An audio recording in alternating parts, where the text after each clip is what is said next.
Can't beat us, join us, please bring your coinage. We sing 3-pointers, money shots, all net, all vets. Bums we not, jet skiing in them sunny spots.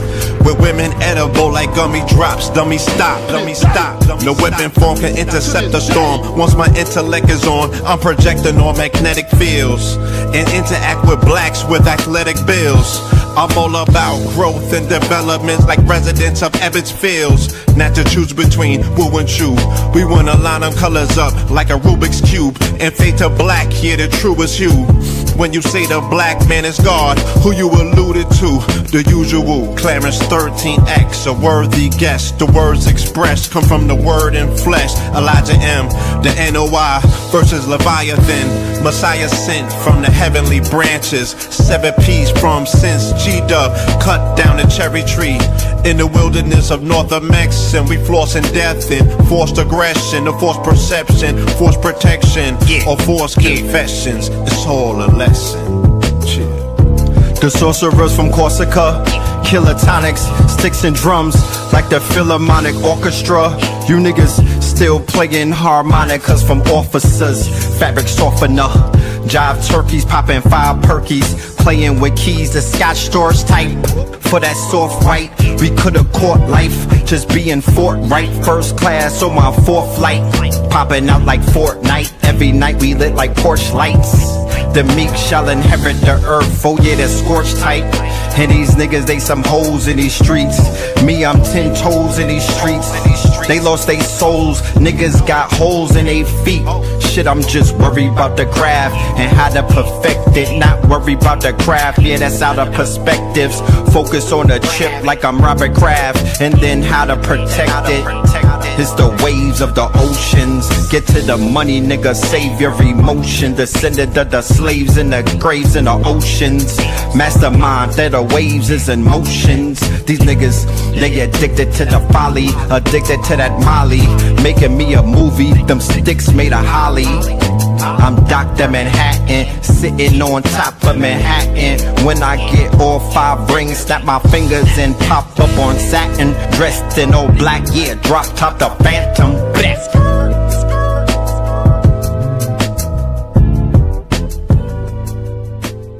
Crumb TV.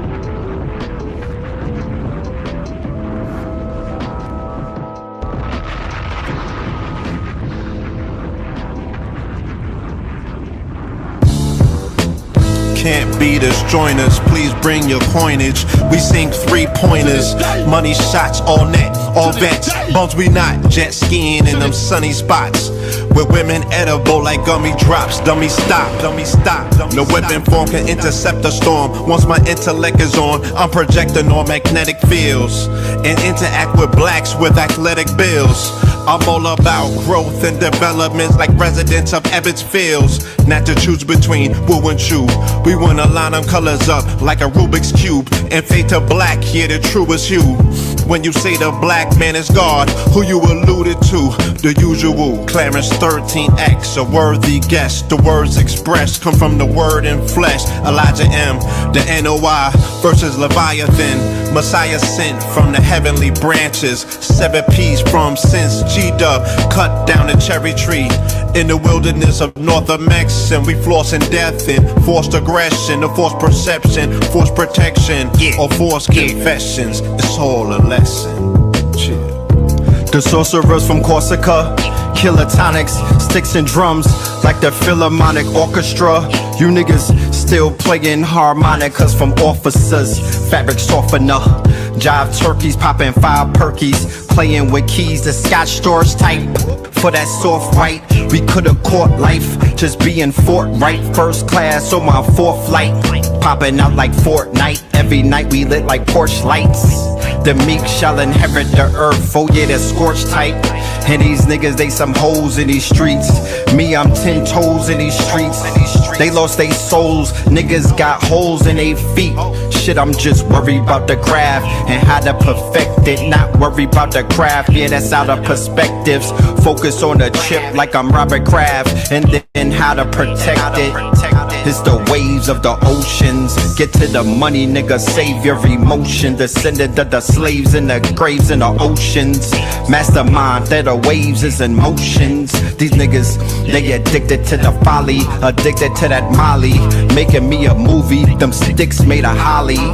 I'm Dr. Manhattan, sitting on top of Manhattan. When I get all 5 rings, snap my fingers and pop up on satin. Dressed in all black, yeah, drop top the Phantom. Best.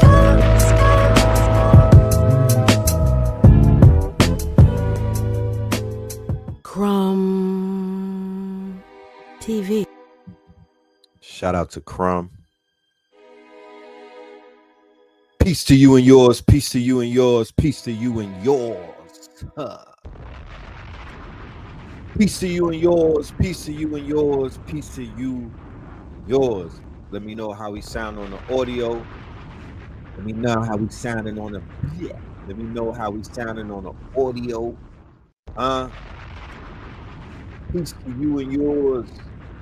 Peace to you and yours. Yes, ladies and gentlemen, you are now rocking with the best. Yes, this is your host for the evening, Brother Red Pillar, and we are here for Melanin Mondays. Yes, indeed. Yes, indeed. Okay, episode 4.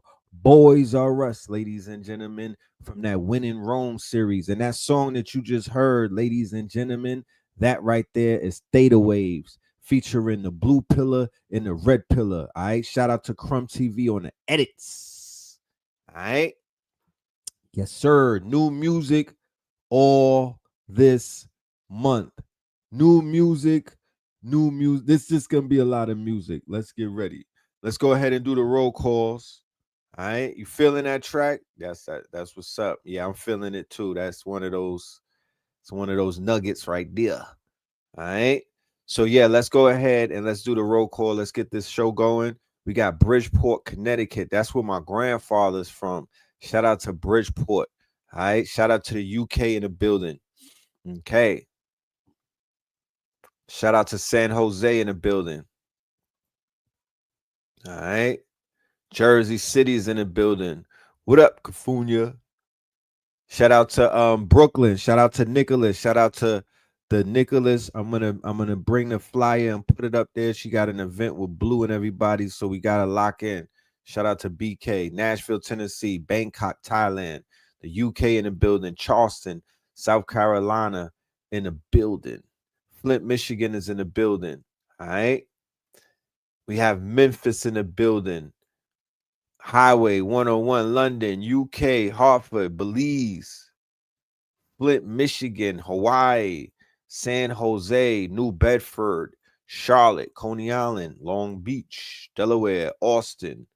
All right. Yeah, they lost their soul. They got holes in their feet. Massachusetts. Yeah. Pick your pen up.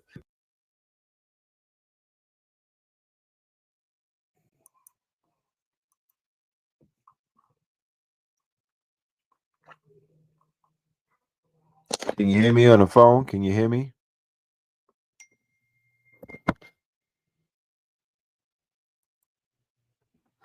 Check.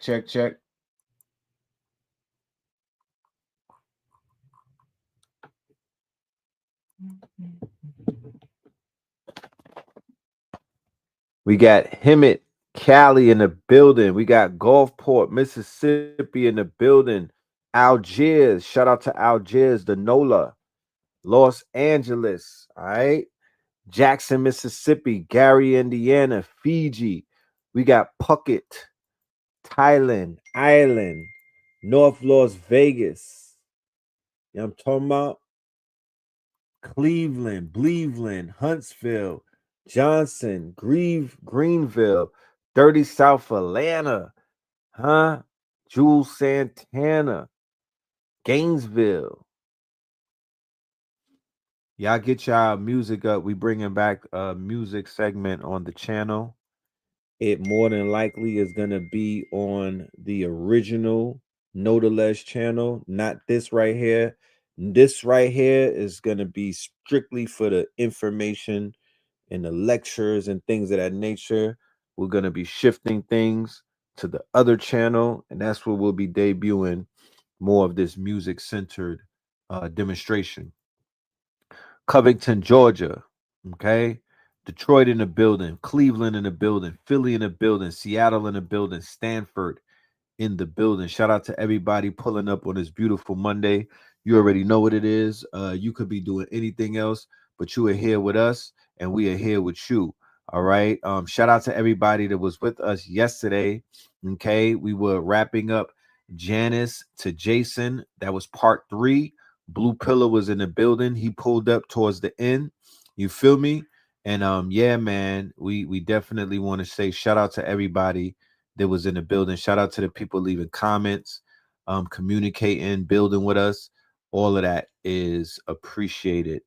Another thing that I wanted to ask, because I was looking at the numbers on the channel, like they have the analytics in the back of the thing, and it doesn't seem like the numbers are moving to match the numbers that we're doing in terms of the watch. Like we're getting a lot of watch, we're getting a lot of people watching the videos. The numbers are doing good, but it's like the subscriptions are just stuck at a certain number. You feel me? So it's like I don't know if people are trying to subscribe and it's not showing us the count. But yeah, we want to get our subscribers up. You know what I mean? We want us to spread the word. Hold on.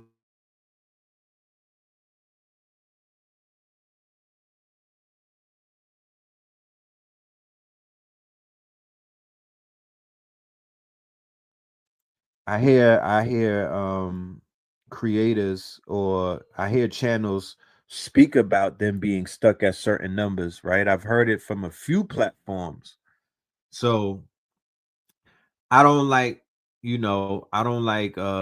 playing. I hate playing. I hate the victim. I hate pity parties. You feel me? I hate the pity parties, so I ain't about to do that. All I'm saying is if y'all are not subscribed, then go ahead and hit the subscribe. Okay. Share the videos like you would share a rumor.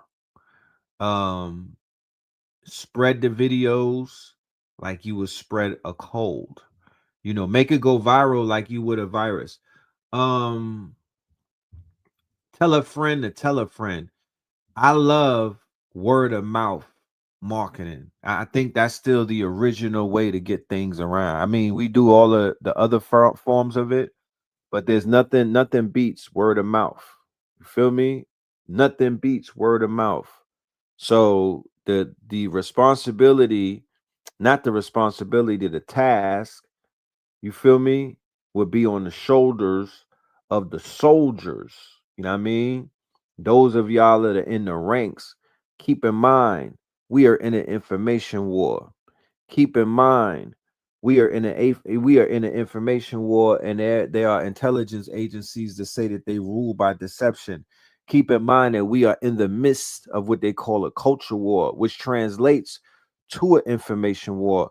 Ladies and gentlemen, we might not even realize how dangerous our word or our presence or just our quote unquote demonstration may be to the overall scheme of things, based off of the fact that we know that this war is about keeping people completely ignorant and stuck in a narrative that they don't own, that they have not created, that Anthropic, Gemini, and Claude, you know what I mean, and Open AI, they've helped the government to figure out all of the possibilities, all of the possible moves that somebody would make on a chessboard and whatnot.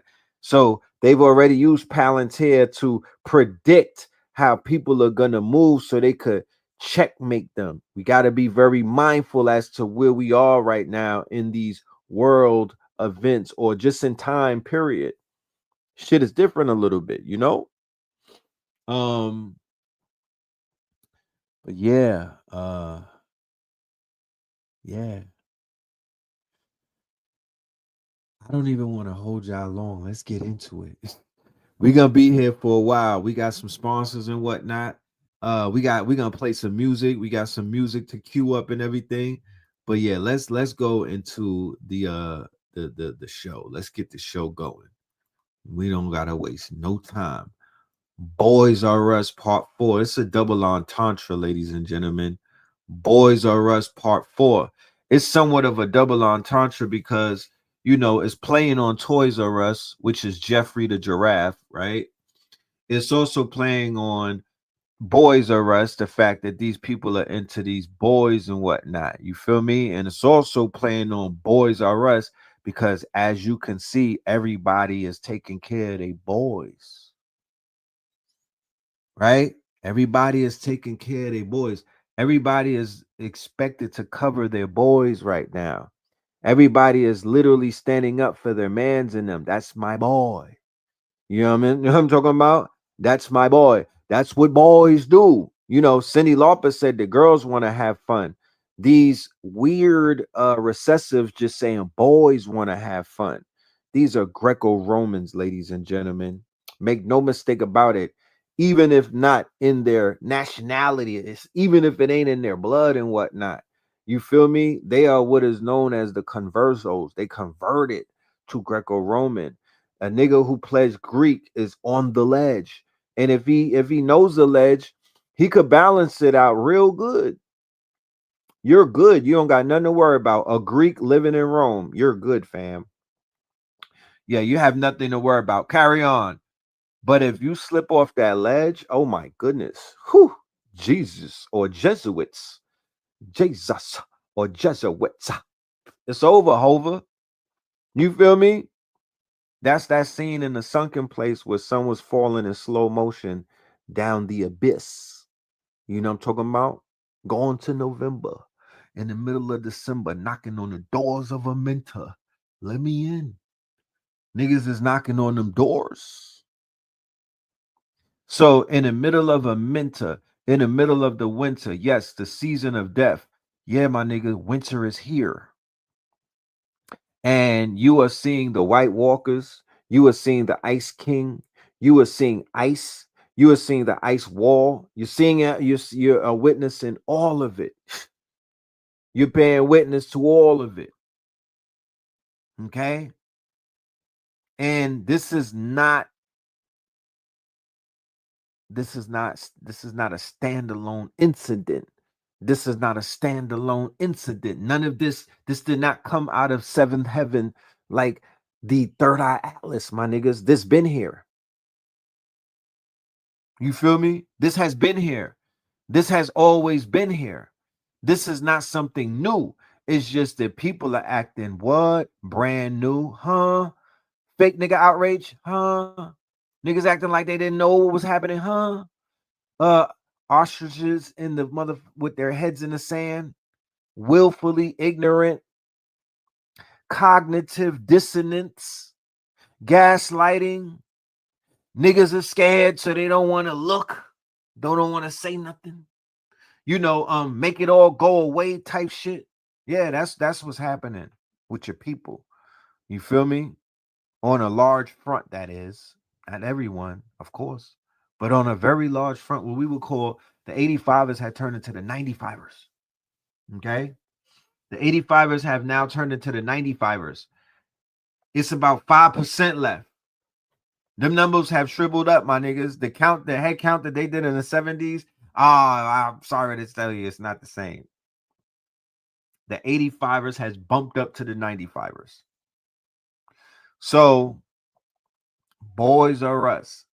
The way that these people stick together, the way that these people are quote unquote spinning the public and whatnot, the way these people are literally gaslighting and carrying on and talking about the stock market is doing its numbers and whatnot. The way that these people are like, yo, carry on, my nigga. There's nothing to see here. It's nothing to see here. Ha. Right?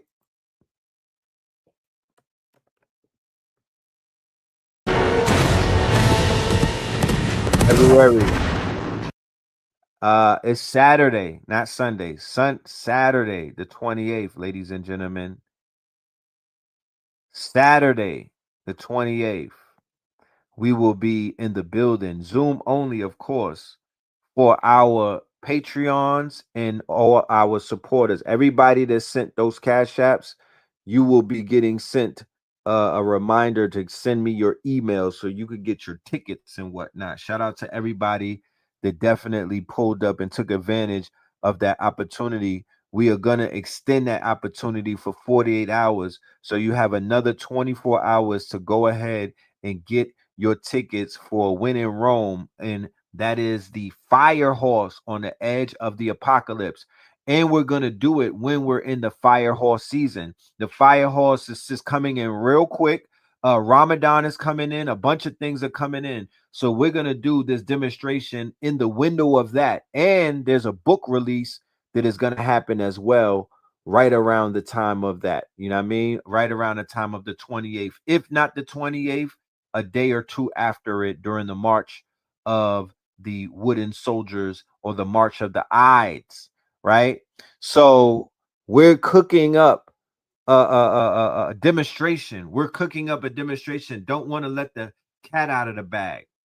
Don't want to let the cat out of the bag. Why the N word? Never ignorant, getting goals accomplished. Talk black to me. We don't want to. I don't want to let So we're cooking something up, but I'm not going to reveal exactly what is being cooked up. But it's a full meal. As you can see, the information leading up to it is I'm giving lecture after lecture after lecture after lecture. These are mini lectures, my nigga. Even Gemini told me that.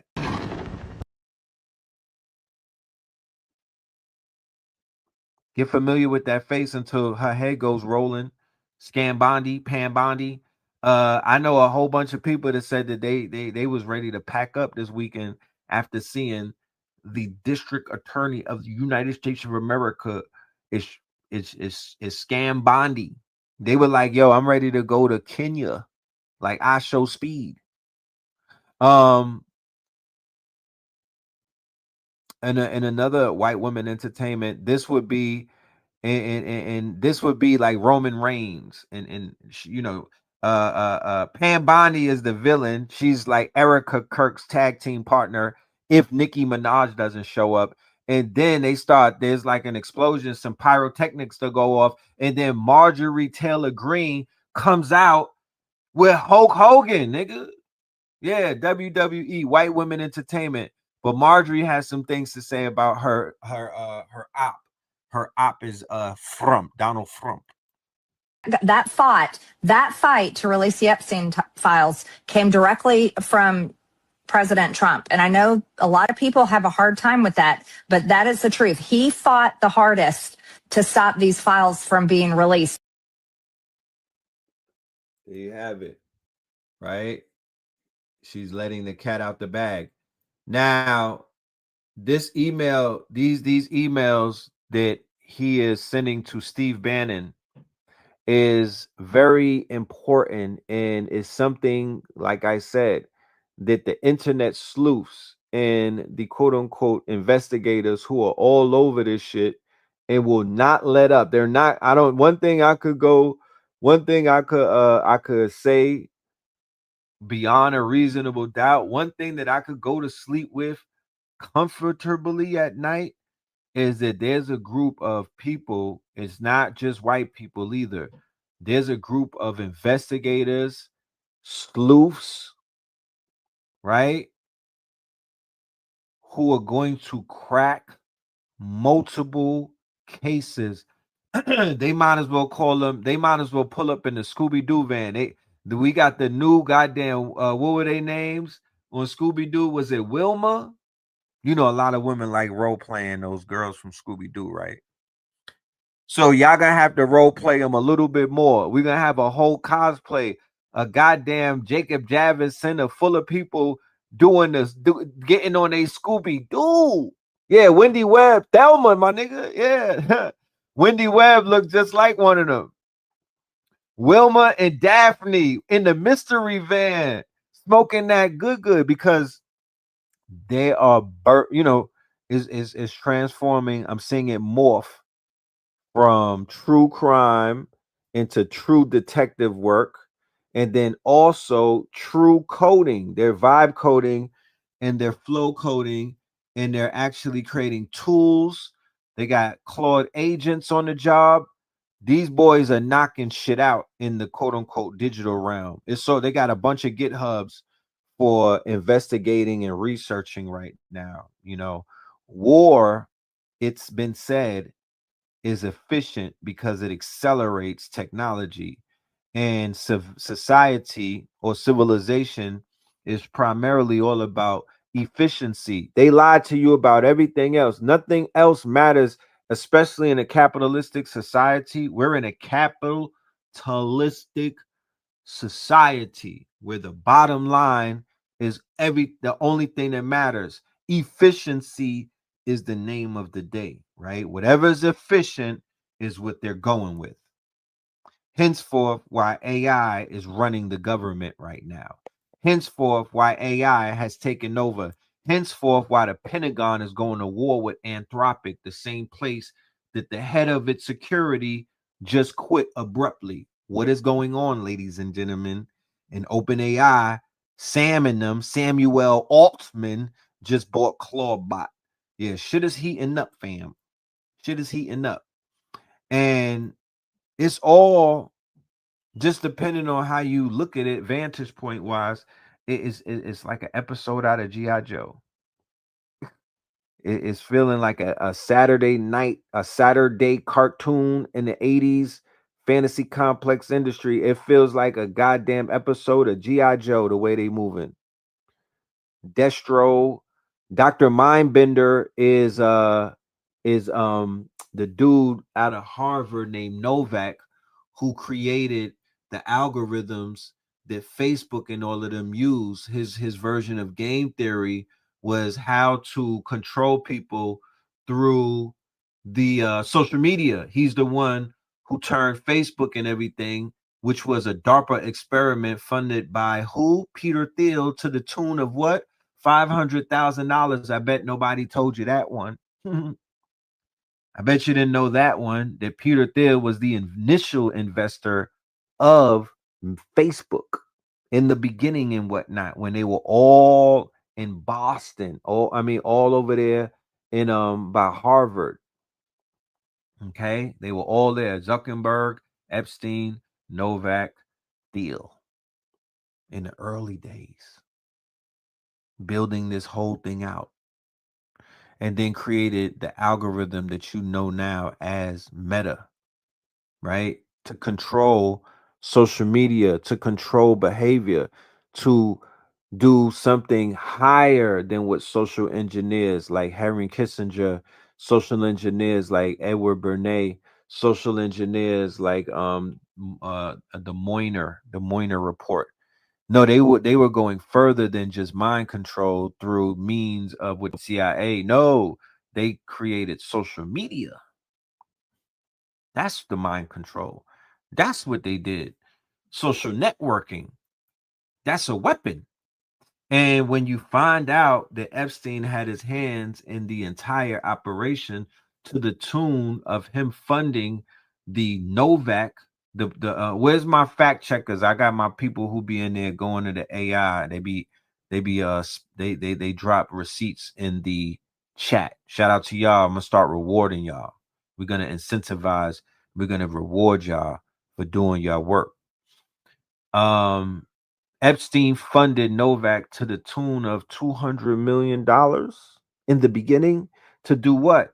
To go off and not go off campus, create his own lab, and to study how to social engineer and manipulate hyperstition, manipulate the simulacra, manipulate the simulation, manipulate the motherfucking matrix. That's what he did. Beyond anything else, his claim, one of the claims to his fame, and we're gonna cover that. That's not on today's show. I'm just giving y'all a primer. Wait till that show happens. Wait till we drop that. Wait till that shit drops. I was holding that for the 28th, but I don't think I could hold that. That's gonna drop, like, you know what I mean? My grandfather said even an elephant can't hold a shit. And he's the strongest animal on the planet. To stop these files from being released. So here's a clearance that Epstein had A SCIF, right? It's a sealed room used by government agencies for discussing classified intelligence, and it requires high-level security clearance. So they have rooms, they have clearance rooms where people go into, and they know that even satellites can't even penetrate that, and they have classified conversations and whatnot. After he was convicted of a sex offender in 2018, he was able to go into rooms like that to have conversations. Okay. So his clearance, the level of clearance that he had, meaning that he was that type of operative, or the level of clearance that he had as an operative was crazy. Was crazy. So boys are us. They take care of each other. Check it out. So you just said that there are 6 names now that you've put out there. How did this come about? Thomas Massey and I went to Justice. We were reviewing the files. We found that there were 6 people who were indicted, and yet Justice was protecting them. And so we said to Justice, you got to release these names. They did. But think about this.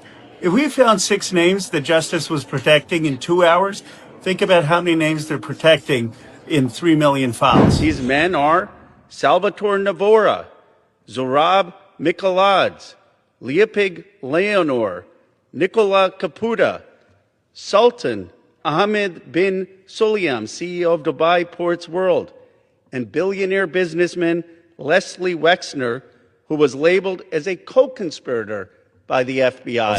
It was saying online that the Sultan. I didn't see no white women having marches talking about take all of your Victoria's Secret and burn it.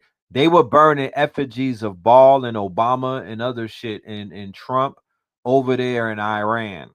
Okay. But I didn't see nobody saying, yo, throw all of your Victoria's Secret out, Bath and Body out. I didn't see them say, oh, destroy Abercrombie and Fitch stuff. We're going to burn that like they were burning LeBron's jersey and shit. None of that happened. I'm just putting that on the record and whatnot. And that's Wexler. That's the head dude in charge of this shit. Hold on. And the fact that they're not even talking about going to get these people, and the fact that nobody is talking about that they're putting out lawsuits because they're like, my name wasn't in them files. Y'all lying on me. My lawyer is going to hear. You're going to hear from my lawyer. It's people stepping down.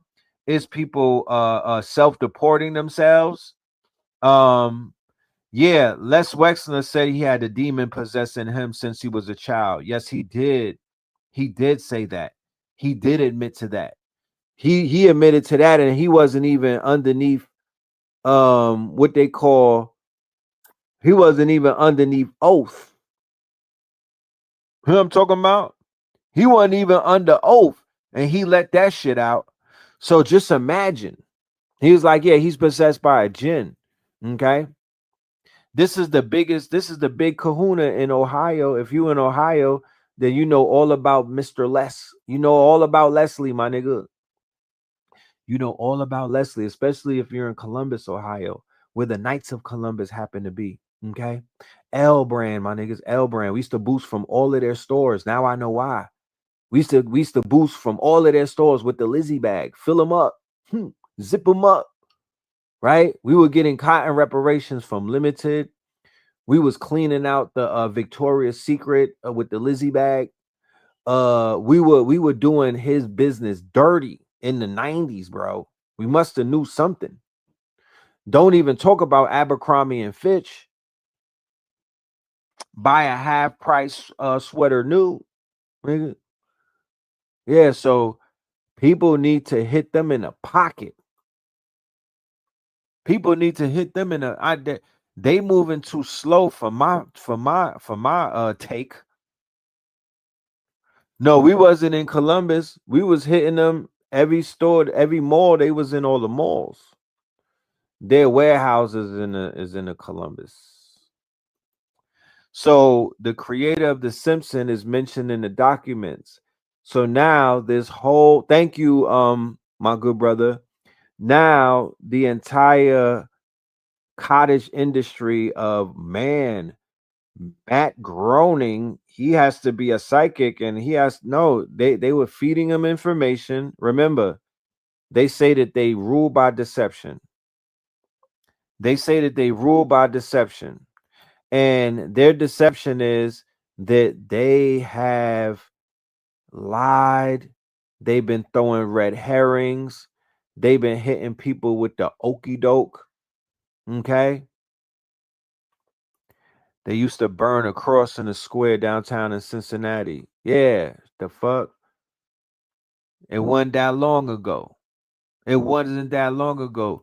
When niggas got grandparents and family members who was getting warmed up by the fire of those crosses that were burning and whatnot. They got a little bit of heat exhaustion from seeing all of that. But yeah, the Simpsons and all of that shit about them telling the future, yeah, that's been debunked. He's awfully quiet, you know?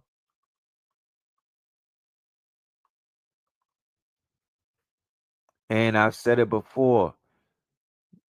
The Simpsons was actually the one cartoon that started it all when they did what? They went up against the Cosby Show, and then it was coming on during the Sarah, what's her name? What was that white lady who was not funny, who used to be in mad characters, but that was all of her personalities and whatnot. The Simpsons would come on before the commercial came on. Tracy Ullman Show, right? The Tracy Ullman Show. And Tracy Ullman was one of the first quote unquote shows where they were promoting degeneracy and shamelessness during this new generation that I'm speaking about. Because, prior to that, you had like Archie Bunker and shit like that. But when they started coming up with these Fox 5 TV shows where they were celebrating trailer trash behavior, they were celebrating dysfunction, then later on it morphed into what? Motherfucking the worst show ever, Jerry Springer. When we speak about programming, yes, Roseanne was a part of that. Benny Hill was our parents' generation. So Benny Hill was given our parents' generation, especially people in the islands and whatnot. It was promoting all of them was PDFs. A lot of them was PDF files. You feel me? That's that whole Jimmy Savile and everything. Roseanne is a part of the dysfunction. Anything that wasn't on the frequency of what Cosby was doing was going against our energy. That was all of that. Everything that was opposite of that, you could consider that to be the protagonist. You could consider that to be missiles being thrown by the small hats. You could consider that to be them trying to demoralize, dehumanize, basically mudsling at us. That's what they were doing. They did not want the depiction of a healthy, melanated family broadcasting around the world like that when they were preparing their campaign, because they rule in deception. Their campaign around the world, the deception was that we were savage, right? And then we were directly connected to the Root series, Kuta Kinte. We had a brief period in the 60s where we were burning shit. They didn't say anything about us inventing anything. They didn't say anything about us owning anything. They didn't say none of that, right? They only was showing us responding to them assassinating the leaders. Then they jump right on the crack. No, first it was the heroin. They was getting visuals and showing people with the heroin. Then they was showing us in Vietnam and all of that. Pimps. They showed the pimps. They showed the hustlers. They showed the gangbangers. They showed the Bronx burning. Niggas looking like the warriors and whatnot. Streets of New York. All of that debate. Yeah, that's what they were beaming. And then this nigga comes with the Coogee sweater. He's playing jazz. He got a family. He don't got, you know what I mean? He's diagnosing people with problems. There's a lawyer and a doctor living in a house with black children. Yeah, that was they had to counter that. So all the way up to Shameless. all the way up to Shameless, and then after that. So all of those cartoons that bend into where they are doing what? They're lessening the blow by giving you, they're the version of Howard Stern in a cartoon. It's like shock jock. They're shock jocking the people, shocking awe through them revealing real shit, but through the cartoons to where you be like, yo, they eating kids. That's crazy. But god damn it, it's in Technicolor, Hanna Banana, or whatever it is called. So Benny Hill, yeah, I remember going to the Caribbean. Benny Hill had the Caribbean in a headlock. But Benny Hill was promoting men in the islands to get drunk and run around and be degenerates. That's what Benny Hill was on, you know? And all of that poor right trash shit, the Al Bundys and all of that, they directly went against our people with that Al Bundy stuff. So now the children who we grew up laughing at it, but our children grew up thinking Jerry Springer was real life, and people drifted into that world willingly. It was like a program. This nigga used to be a mayor. There's no reason for him to be putting on those shows like that. And those shows were heavily scripted, and they were like programming. Yeah, Benny Hill used to be on at night, late night. Benny Hill was considered to be adult television. Adult television came on late at night. That was the version of adult television. If some shit was on at 12 o'clock on your television, yeah, man, that was adult television. You know? Roots not even a real story. Yes. Unbeknownst to anybody in the audience, Alex Haley got sued in court and lost. A European man wrote a book called The African, and it was false. It was a fiction. He gave a copy to Alex Haley. Alex Haley popped out with the Roots a year later and tried to run with his cloth. You know what I'm talking about? At least we was running with the enemy's cloth. He's running with some cloth that he did not. He was plagiarizing. So he got cooked in court and whatnot. Had to admit the whole entire thing was a lie, and he was CIA, by the way. Okay, so history, a lot of that history has to be retold in a better lens. We got the technology now. Time to do it. Frequency inversion. It takes the solar frequency and associates it with stupidity. Homer, Marge, Bart, right? So stupidity, anxiety, and rebellion. All of those shows were continuums of one another. You could string them all together. They were all dealing with unraveling our values, unraveling certain people's morals. They were auto suggestions and whatnot for people to have weird proclivities and be attracted to weird proclivities. The relationship between England, the Caribbean, and television. We have to have that conversation one day. The television was God in certain places. The television was God before the phones, before the iPhone. I'm talking like the baby boomer generation, and we covered that the other day. The television was God on the islands. Yeah, Different World was a successful spinoff, and then Living Single and whatnot. You feel me? But the minute you see buffoonery, the minute you see people start step and fetch it type shit, that's when it went bad. That's when it went off the rails.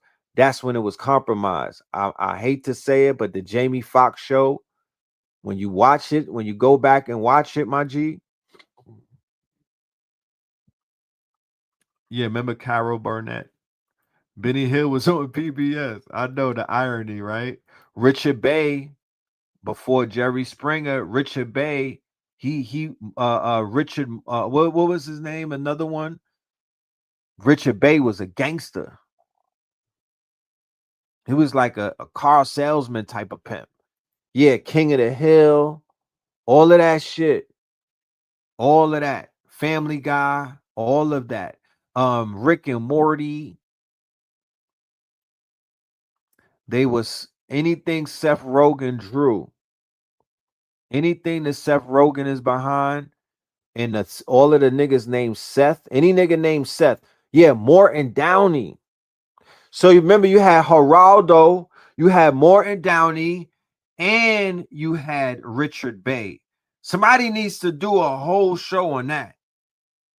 Them three was the progenitors of some different type of, and they had to break it open in a sense. We talking daytime. They was cracking eggs. If you play hooky, you got to see these things. Okay. Yeah, Seth, any niggas named Seth is a red light for me. No disrespect to all of my Seth. No, fuck that. Any Seth shit is a red light. Morton Downey Jr.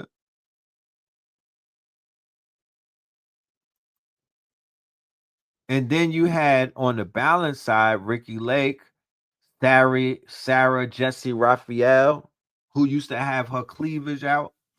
Geraldo Rivera. You know what I'm talking about? And then in the middle of all of that is Phil Donahue. In the middle of all of that is Phil Donahue, who would sit down with Dr. Khaled. He would sit down with a Farrakhan. He was the standard of daytime, quote unquote, talk shows. And he set the bar. If you want to ask, if you really want to know, put a Phil Donahue show on and then go and watch goddamn oh yeah, Jenny Jones. God damn it. Yeah, Jenny Jones too.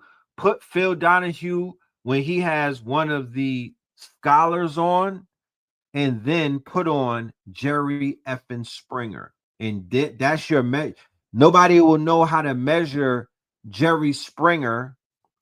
Put Jerry Springer and Jenny Jones on. Put Ricky Lake and Robert, because they was coming on together. Remember, Ricky Lake comes from one of these dudes. I think it was Morton Downey. Ricky Lake is a spinoff of one of them dudes and whatnot. These niggas was like, they were like holdovers from the mafia era. That's just for real. Fantasy Island is the whole story of Epstein Island. Yeah, that's crazy, right? Phil Donahue has serious shows. You feel me? All of that was to program the masses. I'm not even I didn't even bring Maury up. And then you got Montel, who's a Navy info warfare officer. What are we speaking about? Yes. What are we talking about? There was a dude who came on Jenny Jones, and I think he was a alternative lifestyle. And he told one of his peoples on the show, they invited a dude on the show. He was like, yo, I like you. He got murked. Right? He got murked. Do you know how many people got murked from goddamn Jerry Springer? I seen a list one day. The shit was like a phone book. And it wasn't they got murked because of the show. No, they just got murked in life. Because they were like from Craigslist and Backstreet or Backspace and shit. These were not even these were like, this was like D celebrities and shit. They would have one tippy toe into Jerry Springer and another tippy toe into San Fernando Valley, where they was making skin flicks. You know? Yeah, Phil Donahue had Farrakhan on. And that was they did the countdown after that. His time was they was counting him down. Yo, word from our sponsors. We'll be right back. We gotta get a word from our sponsors. All right, we are coming on the 50. We are 50 minutes in. All right, word from our sponsors. We'll be right back.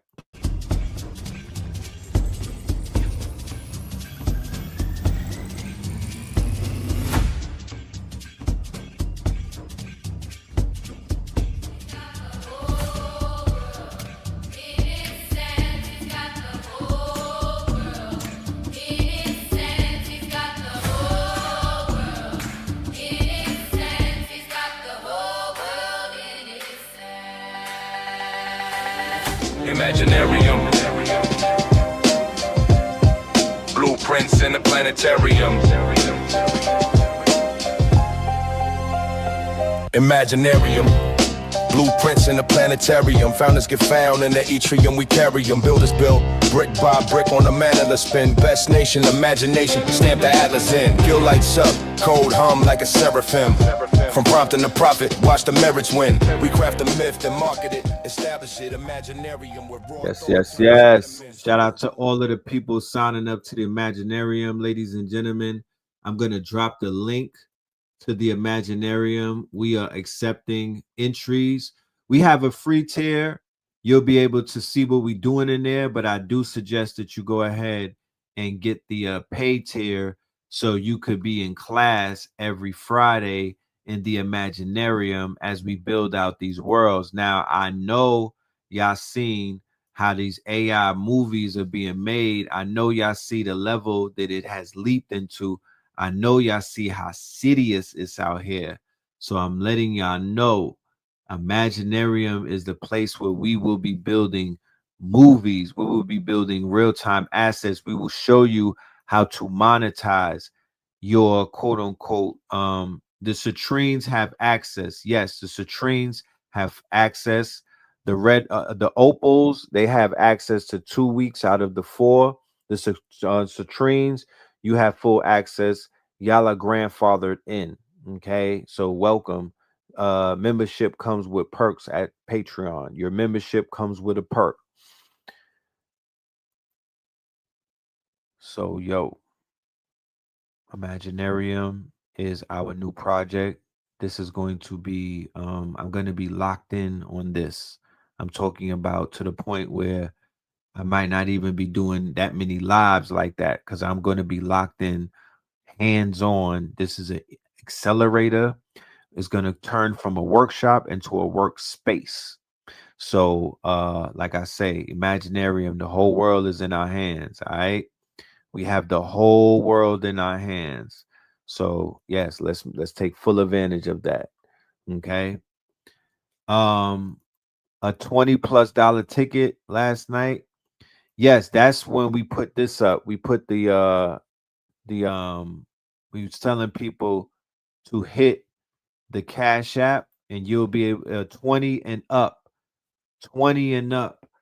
And you give us your email and we'll basically you'll get a ticket to the 28th When in Rome lecture. Okay. The February 28th When in Rome masterclass / lecture featuring the twin pillars. And who knows? Maybe a special guest. Maybe one of our digital clones will show up. You never know. But it's going to be a movie. You know what I mean? And I want y'all to be in the building. For the family who buys the ticket from the website, you go to Eventbrite, you are going to have access. You pay full price. You will now have access to the book that is going to be released on that day as well, called All Roads Lead to Rome. All right. When in Rome, we putting a book out because we've been doing this for more than damn near 10 years. So all of the research is going to get compiled because we are now in the era of no longer conspiracy theory, ladies and gentlemen. And we're going to have a show that's going to speak on that as well. We are in no longer conspiracy theory. We are in theorem. And what is theorem? Theorem is when conspiracies become real. Okay. When conspiracies are proven, they turn into the theorem. So we are in now the theorem, ladies and gentlemen. And where do we go from here? That's the $1 million question. Where do we go from here? Was he the person in the torture email? Is that correct? That is correct. I mean, that is the person they were protecting. Why not put out his name? He's assaulted a powerful person in Dubai. He's obviously allegedly involved in these crimes, and he's involved in sick emails, and yet they were protecting that. Now, we found these in 2 hours. Just think about how many men are being protected. And then Donald Trump has scrubbed the files at the FBI. That's the biggest thing.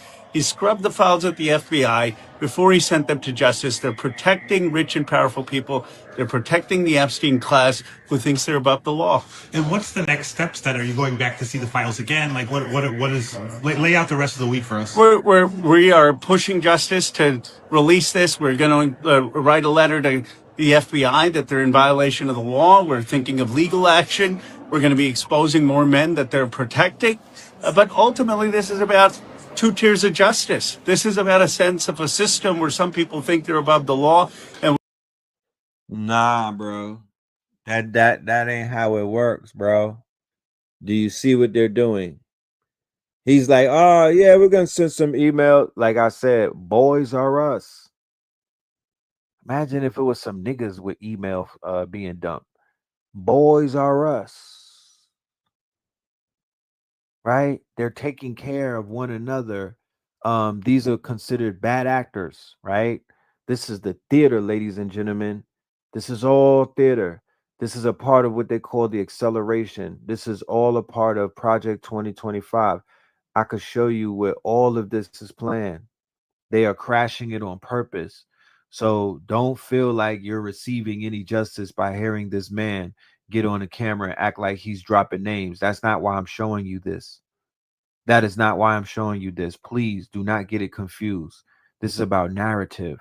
The narrative is that they are crashing the system before your very own eyes.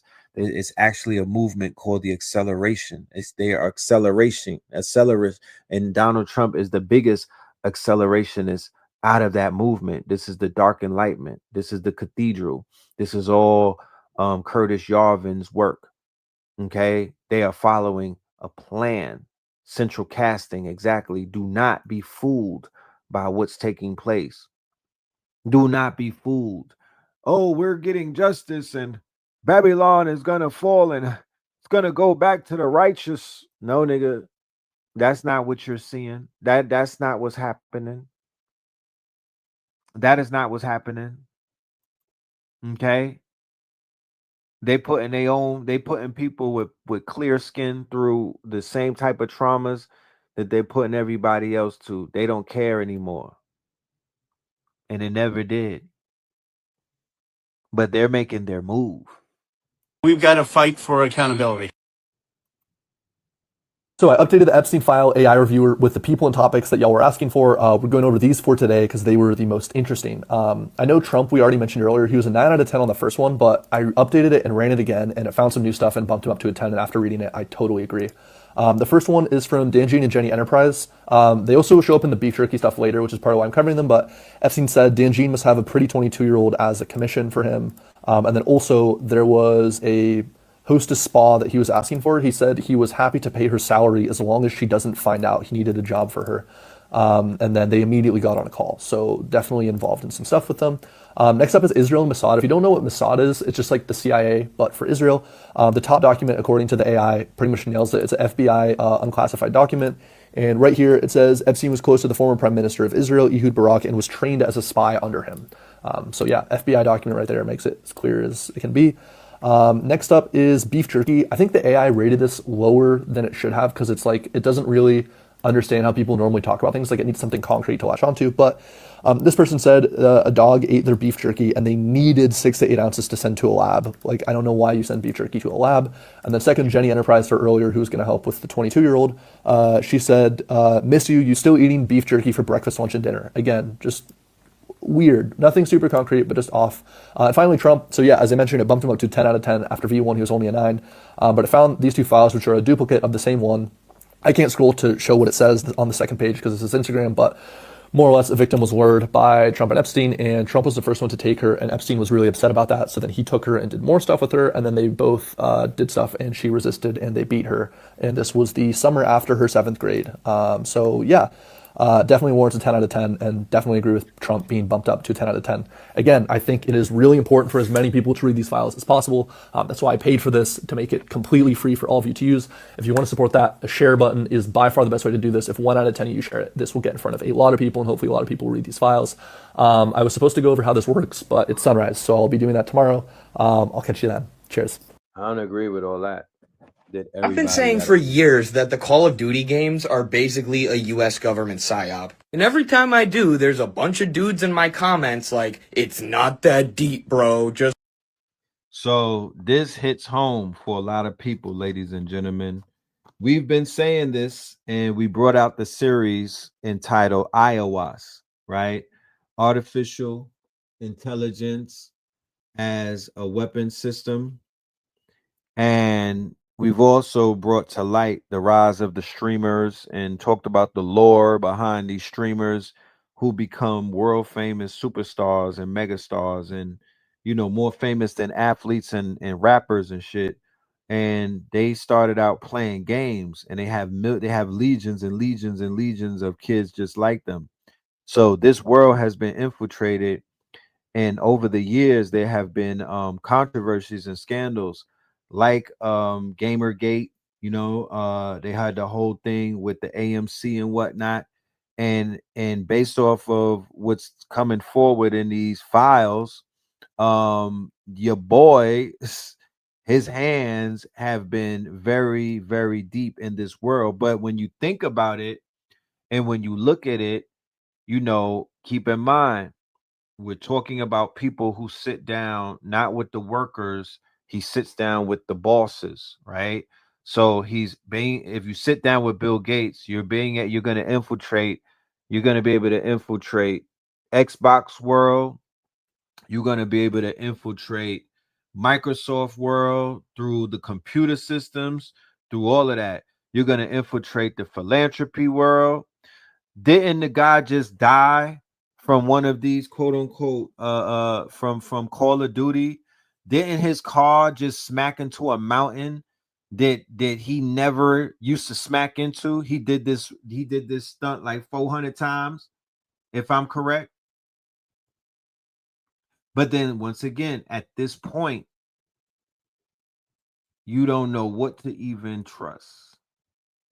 But yeah, he was on 4chan super heavy. But the 4chan to Call of Duty pipeline, the 4chan to gamer pipeline is like it's like a Dumbo. It's like a underground city type shit. The tunnel is fucking enormous. The 4chan to gamer pipe. So y'all been playing against 4chan people the whole time, brothers and sisters who are considered to be gamers. You know what I mean? Y'all been embroiled in these anons, these anonymous and whatnot, right? These people who are, you know, they'll let you know how they feel about you during the game. Jeffrey was out there murking niggas in Call of Duty. I know some people who said that they remember playing against Little Jeff, and he was a sniper. So why wouldn't these creeps who literally own these companies not be using these companies, right? To their level of manipulation is social engineering. They're not necessarily unaliving and kidnapping, and no, they're grooming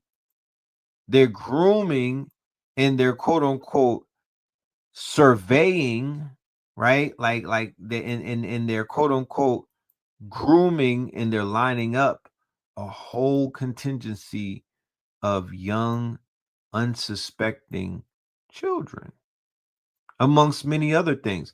But let me stop talking and let's play the video. let people have fun, bro. But now we have leaked emails between the creators of Call of Duty and one Jeffrey Epstein. And in these emails, the president of Activision says, I am all for indoctrinating kids, before Epstein goes on to tell him that he should start filling his games with microtransactions, which they did that very same year. And people are now saying, oh my goodness, all of the conspiracies are coming true. But this wasn't hidden. I've been trying to tell you guys this. The U.S. State Department and intelligence agencies have been heavily involved with the creation of these games from the beginning. And that's because they are a very powerful tool for indoctrinating children, as their own president said himself. So when people push back, when the conversation is that Grand Theft Auto is the reason why car theft, why carjacking. When I was growing up, they were not carjacking people, family. Nobody was carjacking no one. That wasn't seen as a viable, that was seen as wild goofy. There was a movie called New Jersey Drive. I even knew the kid that was playing the role. But nah. So when people say, yo, that GTA shit is what got these kids out here with these guns and whatnot, and it got people, throwing women in the trunk, just doing all type of shit. They like, nah, man, not the video games. Let these kids have fun. A lot of people, and especially kids, don't ever really take the time to deeply study geopolitics. So a lot of their ideas about the world are absorbed passively through the entertainment media. In these games, the basic message is that America good and all of America's enemies bad. You can bury your head in the sand and ignore that if you want, but that just makes you easier to control. It makes you more of a sheep. Most of these games aren't even good anyways. Why don't you play something that's actually fun like The Witcher 3? I'm an RPG guy. I've never been a fan of these first-person shooters. Like the lowest form of entertainment possible.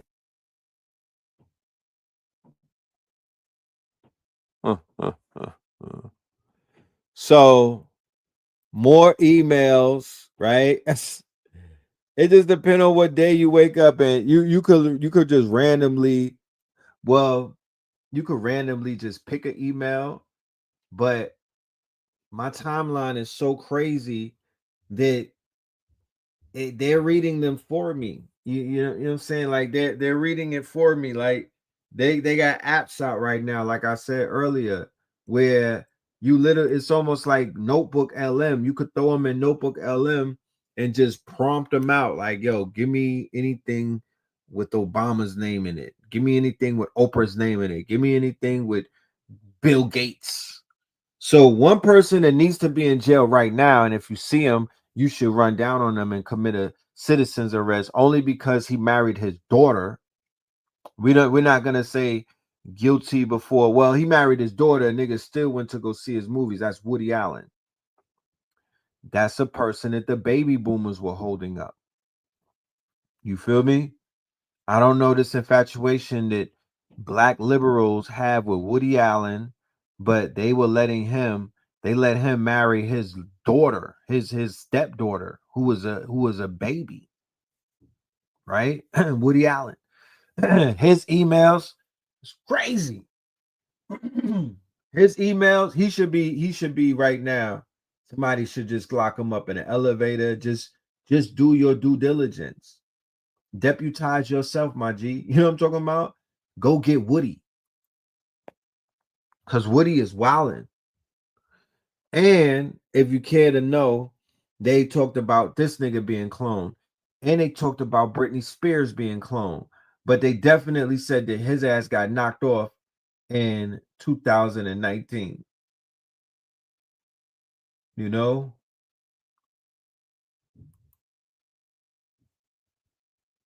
Which is a secret to no one. Okay?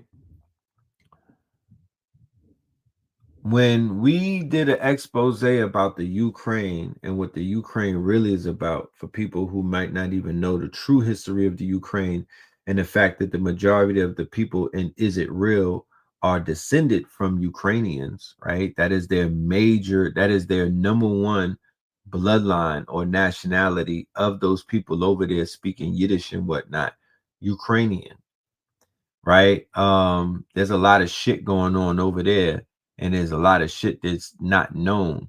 But one of the things that he was dealing with is designer babies.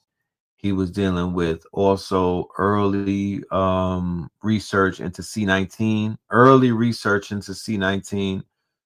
he was into this whole thing with the Jabberwockies and everything. So everything that got unleashed in the 2020s, these people were behind it and funding it.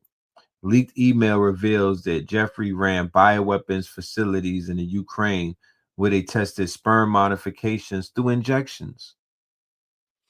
Okay. Remember, he said that he wanted to be inside, he wanted his DNA to be in everybody. right?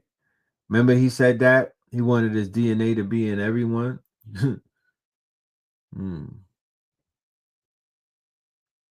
Laboratory tests confirm the speculation. Vaccinated sperm under a microscope show evidence of clumping, broken traits, and deformed heads.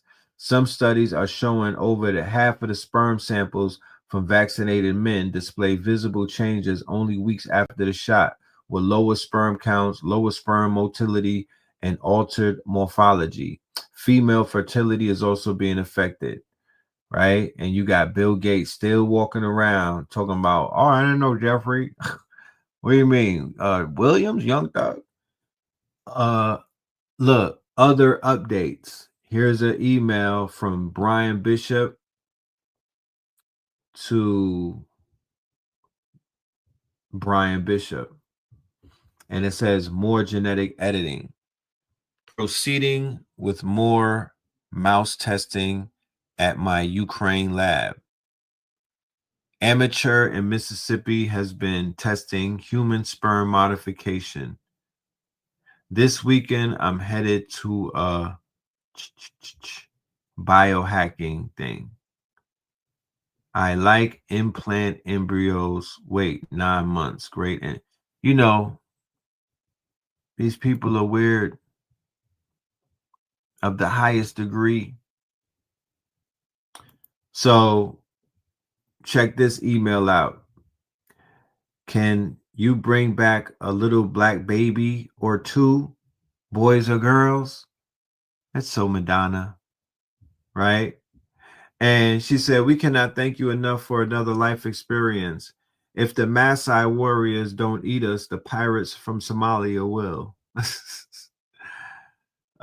These are some NGOs. These are some small hats talking about your friends in Africa.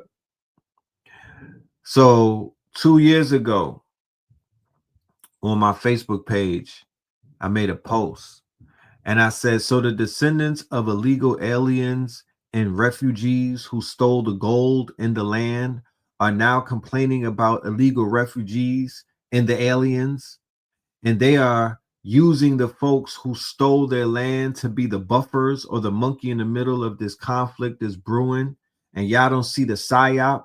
It's all Hegelian dialect.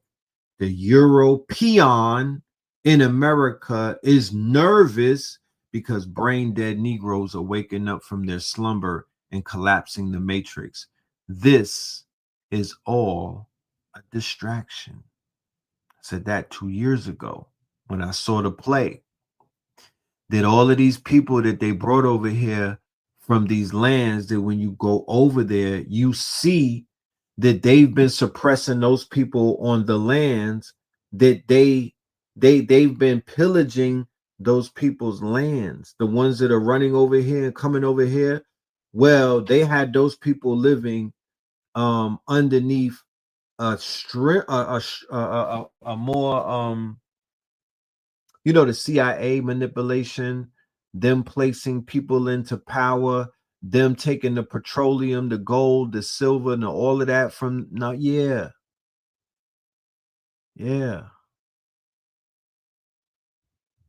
So they are out here playing with people and dangling doppelgangers, and it ain't even the same lady. That's not even that like Mike Myers, y'all. This looks like, look at this. Who is that in the tan jumper? That like Wayne's World. This is not Ghislaine. Who the fuck did they serve up? These some weird people, man. They mean it. They playing in people's faces. They playing in people's faces. Hashtag not all white women, am I right? But it is always a white woman, isn't it? Isn't it? Pam Bondi is a perfect example as to why white women as a block cannot be trusted. Did you see her bending over backwards to literally protect men who have harmed women, children, other men who have killed people, allegedly? Did you not see that? That's why white women are not a trustworthy group, because the Pambondes, they walk among us. And she and I look fairly fucking similar from the jump. If you don't know me, I could be a Pambondi. Maybe I'm the Pambondi of my neighborhood, of my church, of my community. It's not all white women. It's never been all white women. There's always been white women standing with marginalized groups, standing in their womanhood rather than their whiteness. There's always been white women like that.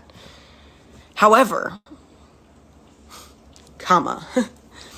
there's a fucking massive group of white women who will consistently stand in their whiteness, center the men in their lives, do exactly what the good white woman in them tells them to do, which is bend over backwards until they get fucked over by these men, because that will happen, because being a good white woman is impossible. It's a mythical creature that doesn't exist, and it will ruin your life. I've written about it on my Substack. It comes out in like an hour. You should check it out. You want to know how deep slavery ran in America? Look at the industry built to protect all the profits. Insurance. Southern plantation owners didn't just enslave human beings, they insured them. And the companies that wrote those policies, most of them are still here today. We'll name them in a second. In the 18th and 19th centuries, enslaved people were treated as insurable, like livestock, like cargo. Insurance companies, they wrote policies on enslaved field workers, enslaved artisans, enslaved domestic labor, enslaved people forced onto ships. If an enslaved person died, was injured, or was killed trying to escape, the owner got paid. Human beings were part of these risk portfolios, and the biggest players, you ask? Lloyd's of London. Yeah, that Lloyd's of London. They insured slave ships, including human cargo, whether they were thrown overboard or not. They made money whether enslaved Africans lived or died or were murdered. New York Life. The modern New York Life Insurance Company started as Nautilus Insurance, which issued policies on enslaved people used as collateral. They've admitted this. Aetna. Today's Aetna began by writing life insurance policies for enslaved people, compensating slave owners when enslaved laborers died. And the predecessor firms of J.P. Morgan, Wachovia, and Bank of America.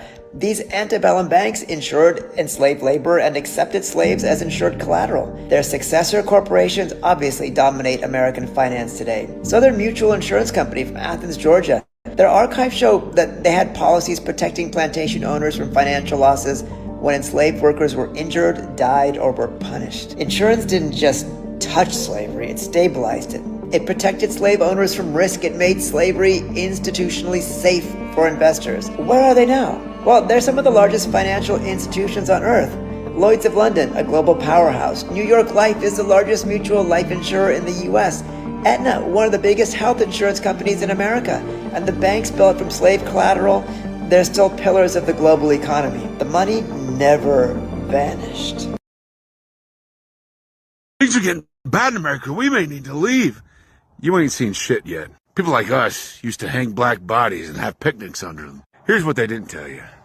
According to the Tuskegee Institute, between 1882 and 1959, there were 4,733 recorded lynchings of black people in the United States. Now, you may have guessed that, but here's what you didn't know. There were also, according to the same institute, 1,300 documented cases of lynchings of white people, but those were white people that got in the way of black bodies. Then between 1910 and 1920, in Texas, several hundred Mexican Americans were lynched in an era called the Era of Blood. The first ever recorded mass lynching was done to the Asian community in 1871, the Los Angeles Chinese Massacre. 19 Chinese immigrants were lynched at once. And the indigenous people of the Americas, we all but exterminated them. There's such a long history of racial violence that there's too much to put in one video. And the only times in American history where white people were the victims was when we got in the way. So I don't know about you, but I consider it a privilege that we are just now starting to get scared. See my guy? And you know, this problem is that I have start having bodyguards because This is the spirit cooker. This is the one who was rolling with Jay-Z. This is Marina Abramovich. You know what I mean? She talking about she needs security and all of that. I had the opera Seven Deaths of Maria Callas in Carré Theatre in Amsterdam, and I lived there for 30 years. I had to be bodyguard every single day to go to theatre and back, because there was announcement, the alarm that there will be people in weapons in the theatre. Yo, just take a look at her face, y'all. Look at Auntie. She ain't really aged well. Don't look the same from the Jay-Z video now. A whole lot of what's going on with the nose, with the schnauzer. Yikes. A lot of like a lot of Beijing in there. You know? She literally, somebody said she blew up. Like word type shit.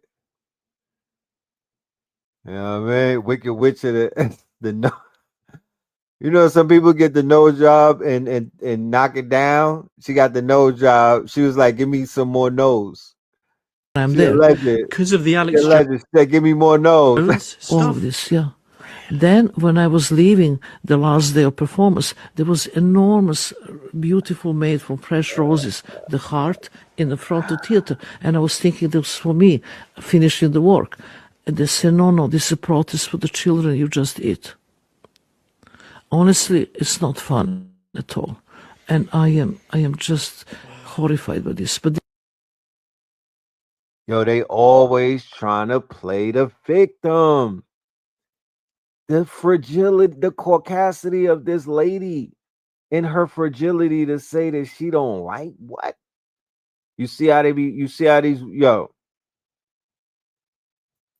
There's a reason nothing gets better, no matter who you vote for, what laws you pass, or how hard you scream. Because you're not living in a broken system. You're living in a ritual, and the system is the altar. Give me 60 seconds and I'll show you what they never wanted you to see. Moloch never died. He just put on a suit. Look, in the ancient world, Moloch was worshipped through fire. A bronze bull, children placed in outstretched arms, drums played loud enough to drown the screams. It was not religion, it was transaction. Sacrifice your child, gain power, prosperity, protection. Now look around today. Child trafficking rings protected by governments. Celebrity kids ritualized and destroyed. Youth sent to wars to protect corporate pipelines. Gender experiments sterilizing children under the banner of choice. Still think Moloch is dead? He doesn't need your belief. He just needs your silence. They've evolved the ritual. The sacrifice isn't at the temple anymore. It's in your schools, your hospitals, your headlines. It shows up as war memorials, pharma lobbyists, Hollywood red carpets,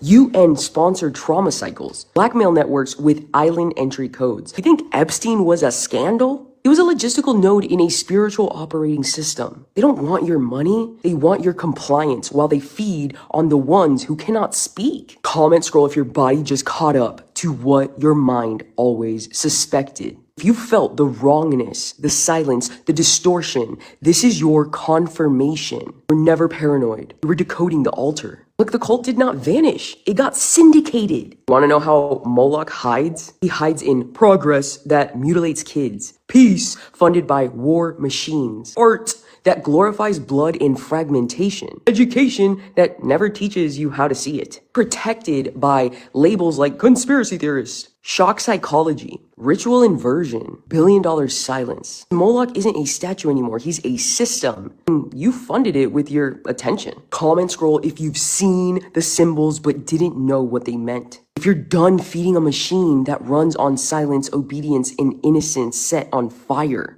that's you, then this is your moment. You do not escape it by looking away. You collapse it by naming it. Moloch survives because we stopped calling him out.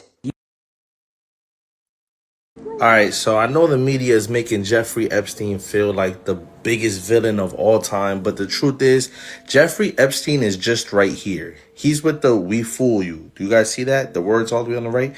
He's only right here, okay? What we need to be worrying about is this up here, okay? This is the real problem, but we're going to get to that. I'm going to break everything down. So, first things first, we are all on the bottom, okay? We keep this whole game working. So, if all of us people, and I need y'all to repost this, share this to everybody you know, If all of us people decide to not do anything, we don't show up to work, we don't pay taxes, this whole game crumbles. So even though we're at the bottom, understand that we keep this whole thing going, right?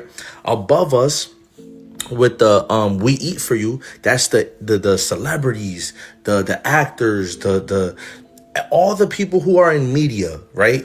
Okay, so they're there to make us chase the money. They put it in the movies, in the music. It's money, money, money. Chase the money, right? Because look at what's on the top. It's all about the money. So we're keeping them like afloat. So once we end this, they end it. Above them is the government, right? The police, the three-letter organization's government. They're right there and they keep us in our place, basically. And look at it. It says, we shoot at you. No government is here to protect you. And as you see with Jeffrey Epstein, are they stopping the big criminals above them? No, they're not. You see that, right?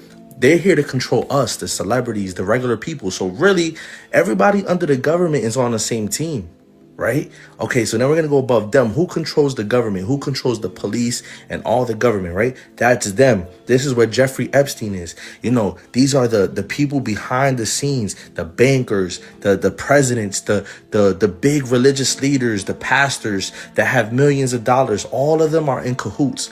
All of them world leaders. They all world leaders, right? All these people, they're corrupt as fuck. They're the ones that are trafficking kids, taking them to Jeffrey Epstein's island and shit like that, right? And then finally, boom, this is where you have the elite families. These are the families that are above all. These families are non-human entities, the 13 bloodlines. Now, the 13 bloodlines, right? What's above them? The money. So all of this is ran on money, but I have to break down the 13 bloodlines a little deeper because then it's going to make more sense into what we're talking about. These are really what are running the bloodlines. The 13 bloodlines, they believe they're special because they have a special blood, but the real enemy are these things. They blend in with everyday people, but in fact, they are not human. These things control the world. These beings have been amongst us since the beginning of time, but you've been programmed through the school system, which is controlled by the Rothschilds, which is these things. But hold on, look.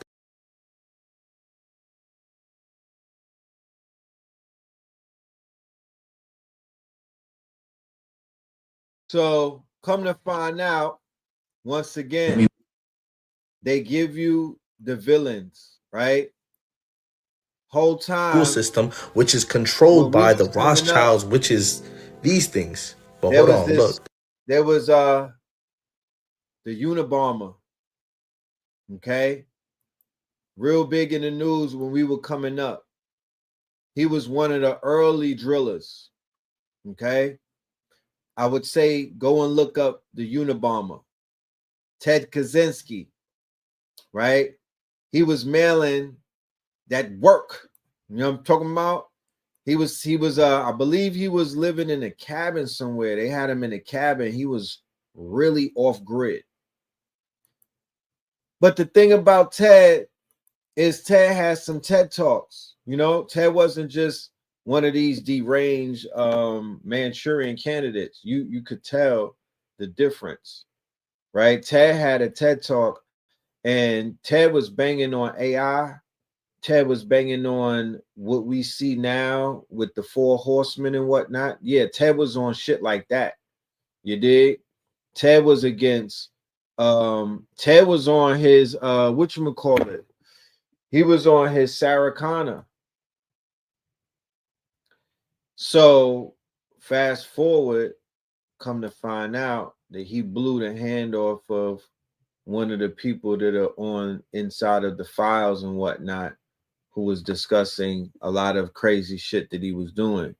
So they're willing, you know, people are now bringing Unabomber back up and re-examining what he was saying, like what he was what was his manifesto, what was his stance, what was his research, what was his research, that is, you dig? So his manifesto, industrial society in the future, is viewed by some conscious researchers as a high-level double entendre. Okay. It was clear. Yeah. Remember that? That was the villain era. So we're gonna do a deep dive on TED when I do the lecture and whatnot. We're gonna get into a lot of things with him because he's he's an interesting character. And as we can see right now, with the agents, the AI agents taking over, you know, and the multiple things that are going on in the AI world right now. Shit, yeah, that needs to be spoken about. But let us continue. Check this out as we go into this world that this man was.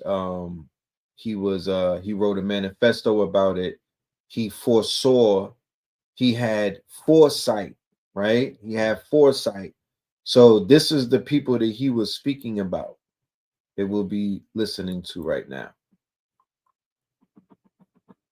We now go to the technological dimension of the genocide. I was talking to somebody who worked until... Keep in mind, this is Giannis, right? You could just look at Giannis and tell that you're watching another episode of True Blood, American Psycho, and G.I. Joe. So Giannis is speaking about Palantir, right? If you see the back of Giannis, it has, he's not in America. Seems he might be somewhere in Is It Real or somewhere in Europe at a conference where they speak openly about these companies, their technology, and their efficiency. Remember, the name of the game is what? Efficiency. How efficient can the AI kill? How efficient can the program take care of the problem? How efficient can we get our ops cleaned up, right? How can we vaporize them? How can we take them out? How can we knock them off? How can we silence them? These are the things that these people are looking to do. Very recently for Palantir. And he was telling me that the Gaza event, that's how he described it, was very exciting for technologists. And while trying to avert a stroke in my head, I managed to ask him, explain to me why. And he said, look, oh, what's happening in Gaza is terrible, but it was fantastic for us. I said, please continue explaining this to me. Why was it fantastic for you? He said, well, when you bomb people massively in a densely populated area, they do a lot of things. And he pointed at my phone that was sitting there just like it is now on this table, and he said, your phone is now not moving, it's useless to us. It's only when you move with it that it produces data for us to be able to train the algorithms. But so if in a densely populated area like Gaza, you bomb people, if they're not dead, they run around, they try to escape, they are moved from one place to another, they make phone calls, they try to find their loved ones, they rush to the hospital is not there, they run even more. There is a lot of movement that we can train the algorithms. And Palantir using... So, Palantir, from his admission, not from my research, right? Not from my biased point of view, even as a journalist, I present information through a fact-checked research method that I have, right? And I am subjective and objective at the same time for things. However, he said it. Palantir is a business that is responsible for what people in America was calling a genocide. And people around the world, I'm sorry, have identified as the genocide. And they were saying, they were just using one name, Metayahu. They were just saying Metayahu. Same time, while people were telling Black people particularly, go buy Palantir. That stock right there. Go and buy Palantir. That's the top. That you guys are gonna really eat off of Palantir. That man, go put it all on the line. And then, you know, it's a genocide company.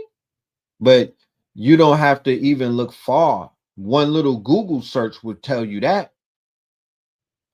So what I'm saying about the way that they have our people in a headlock is that we are participants in the fuckery willingly. We're doing that the same way that I had said it before. Yo, if you have a financial advisor and you're an athlete, he's going to convince you to put your money into their military. Oh, that's their duty. That's their job. That's why they are handling all of you niggas bank accounts, your purses, and your livelihood. And they have you invest in all of their companies, and they play it off like, oh yeah, I got a great deal for you. I got a great investment. Come to find out, your boy Stephon Curry was investing in these Zionist companies that kill children and also participate in surveillance, tracking, and genocide.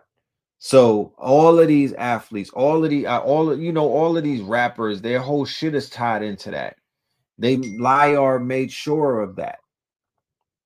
Lucian made sure of that. They are funding the entire operation, even the fact that they have them contracted in perpetuity on some slavery type shit. They own these men. They're owners.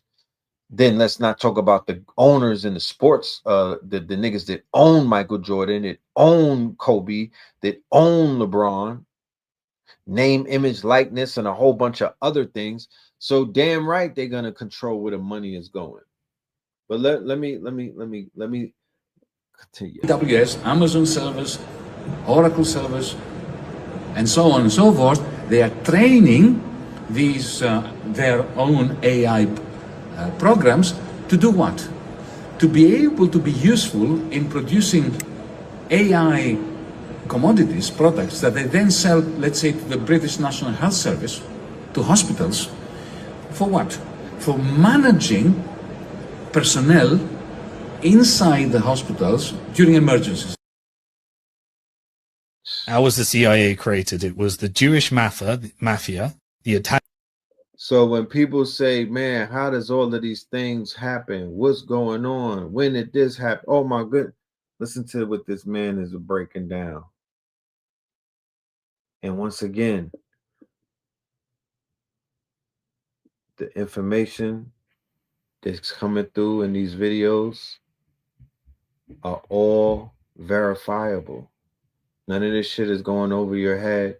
None of this is that, you know what I mean? It's all, go and look it up, because it makes sense when you understand what has really taken place, not through the movies that they showing you, not through those books that they write in, like what's really happening. This is mafia, mob business, illegal activity. You know what I'm talking about? Italian mob and MI6, the previous British intelligence, and the Nazis that wanted to share their secrets. And they created a secret network that later became known as the CIA. And this is where all the dark stuff happens. Now, people they think the CIA is for national security. No, it was to enforce corporate interests. That's what the movies say. It's to enforce corporate interest. Because what does this military industrial complex need? It needs all your resources, Africa. It needs all your resources, Central and South America. It needs all of your labor and resources, Asia. It needs all of your oil, Middle East. And that's ours. And if you don't comply, we'll sanction you and make it where you can't trade with anyone else. We'll fund a militia group and we'll call them terrorists, and they'll just take over your resources and we'll pretend we're fighting them so that we can bomb them and then take over your resources. Yeah. We'll then use that economic chaos to create riots. And when there's a riot, we'll install our agents to start shooting people. And then it becomes violent. And then we can come in and we can bomb. And then what happens is we'll replace you as a leader with our leader. So are you going to comply or not? Are you going to take our money? And when you take our money, you must privatize your resources, and we will own them eventually through stock market manipulation. And you must install one of our banks that becomes a member for the Bank for International Settlement. And you must borrow some dollars from the IMF or the World Bank. And if you do that, you're going to be really wealthy. But your resources are ours. And that was the model. Was that not the model? Shout out to everybody in the countries where the CIA came in and did that gangster shit. Was that not the model? Is this man telling the truth or not? Because I've that's what I'm seeing. That's what I'm seeing. Like going into South America, I'm seeing how they had their hand in everything dealing with the petrodollar, petrochemicals, petrodollar, the goddamn the cocaine, they put the cocaine in the petroleum and made the coke. It's all petrochemicals, pharmaceuticals, polyester, microplastics, the petroleum, robbing the land for the oil, taking the black goo out the land, stripping it, right? That's how they do. And that's what they done. And it seems that this mob who has now gotten the power of the military and damn near nuclear bombs behind them. Because remember, the United States of America was in bed with the mafia in the same war that they dropped the bomb. And the mafia helped them niggas win that war. So in so many ways, when you think about it, the mafia and they inherited the bomb. You know? They inherited the bomb. That was Operation Underworld with Lucky Luciano in them. Right?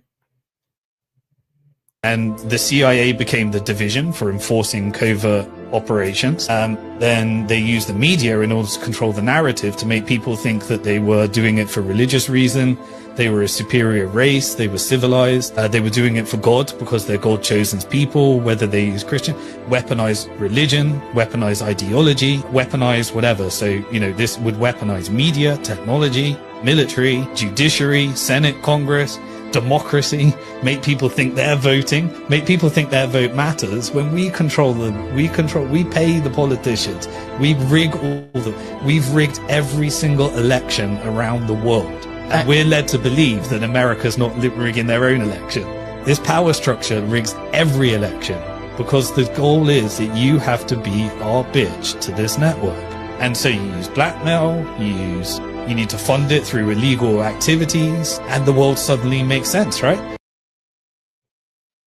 Someone just lost $100,000 betting the U.S. would bomb Iran earlier this week, and if they had been right, they would have won $4 million. Now, you've probably heard of these prediction markets, but what you haven't heard of is how the Pentagon started this whole thing back in 2003 and why insider trading is actually making these markets work better. Stick with me, because this is terrifying. You could thank the Pentagon for modern-day prediction markets. Back in 2003, they tried to launch something called the policy analysis market because they had this brilliant idea where they were like, yo, dog, let's let people bet on events in the Middle East like coups, conflicts, attacks. Their logic was, if markets can predict corn prices, why not attacks in the Middle East, right?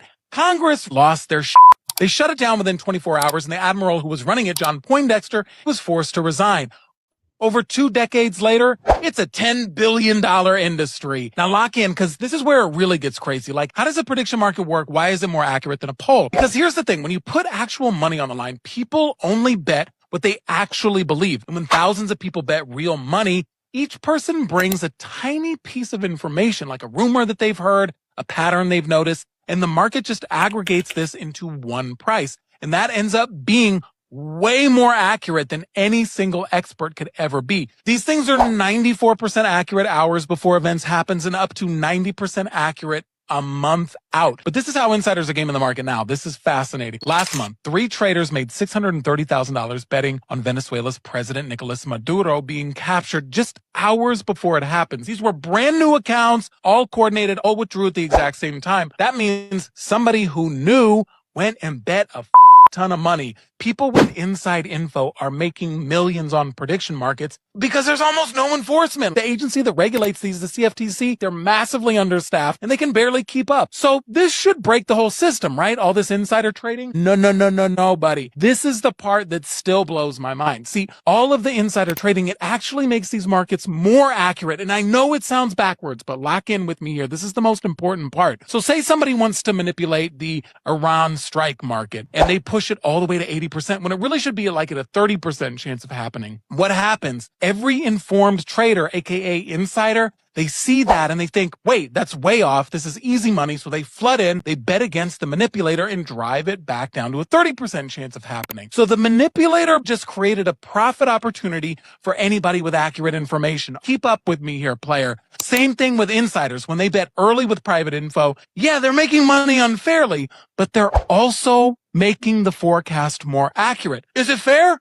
No. But is it more accurate? Hell yeah. And so here's what I keep coming back to here. Like, are we okay turning tragedy into a tradable commodity if it means we see it coming? What a time to be alive, right? Remember, I'm telling you. You have to see these Epstein documents I found. The poly market for all of my, listen, that's real. That's real. That show how Steve Bannon is more deeply involved and how he and Epstein were possibly laundering money through the World of Warcraft game tokens and how they were using young kids in games to hack computer systems, all sorts of them. Check this out. There's this email between Bannon and Epstein. You can see the file number here and look it up yourself. But they're talking about intelligence agencies in the crowd and how they get hacks. And they say they're not creative. They convince the Spectrum boys to play a game. As the boys are socially, I'm not using the R word, and they just play and give up their secrets, read the kernel. That's the hardware that you have to hack into to get to the software. So that's what they're talking about there. There's also an exchange for money for what is known as zero-day exploits. Hacks that can be bought and have never been used. That's what it means for 0 day. So they're basically buying hacks from young kids playing games on the internet. Epstein goes on to say there are 20,000 hackers showing up at the same place. They will be sharing ideas on hacking crypto exchanges, voting booths, guys. They were working on getting kids to help them hack voting booths, medical records, crypto wallets, all sorts of stuff. They have a competition on which team can break a secure code, kind of like Jeopardy, he says. And this is terrifying. They talk about hacking self-driving cars and planes. And we know Epstein was online talking to gamers, playing with gamers using World of Warcraft because he had an Xbox Live subscription.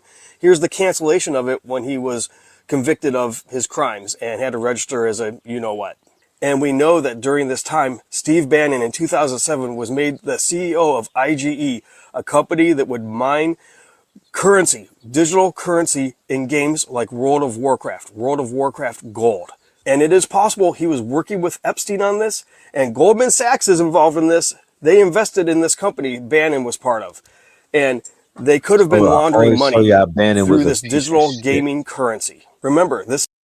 I always hated Bannon, boy. I seen the devil in him. Something absolutely wild is happening Rosie on your timeline right now. And the craziest part isn't whether any of it is actually true. It's the claims themselves, because they read like a plot of a forbidden documentary, like the kind you only find on a hard drive someone swears disappeared. Kim.com is claiming that Palantir, one of the world's biggest data analytics companies, was hit with a massive hack. And the alleged access point? An AI agent with super user permissions. The hackers supposedly uncovered files involving world leaders, tech billionaires, and political powerhouses, thousands of hours of recordings, and even backdoors into cars, jets, and personal devices. These claims are unverified, but the way they're being described, it sounds like someone dumped a script for a geopolitical thriller. Look, online people are circulating allegations accusations that hit every single nerve society has right now. Claims of mass surveillance of world leaders, claims of blackmail archives, claims of conversations involving Elon Musk, Donald Trump, JD Vance, claims of secret weapons programs tied to global conflicts. Again, none of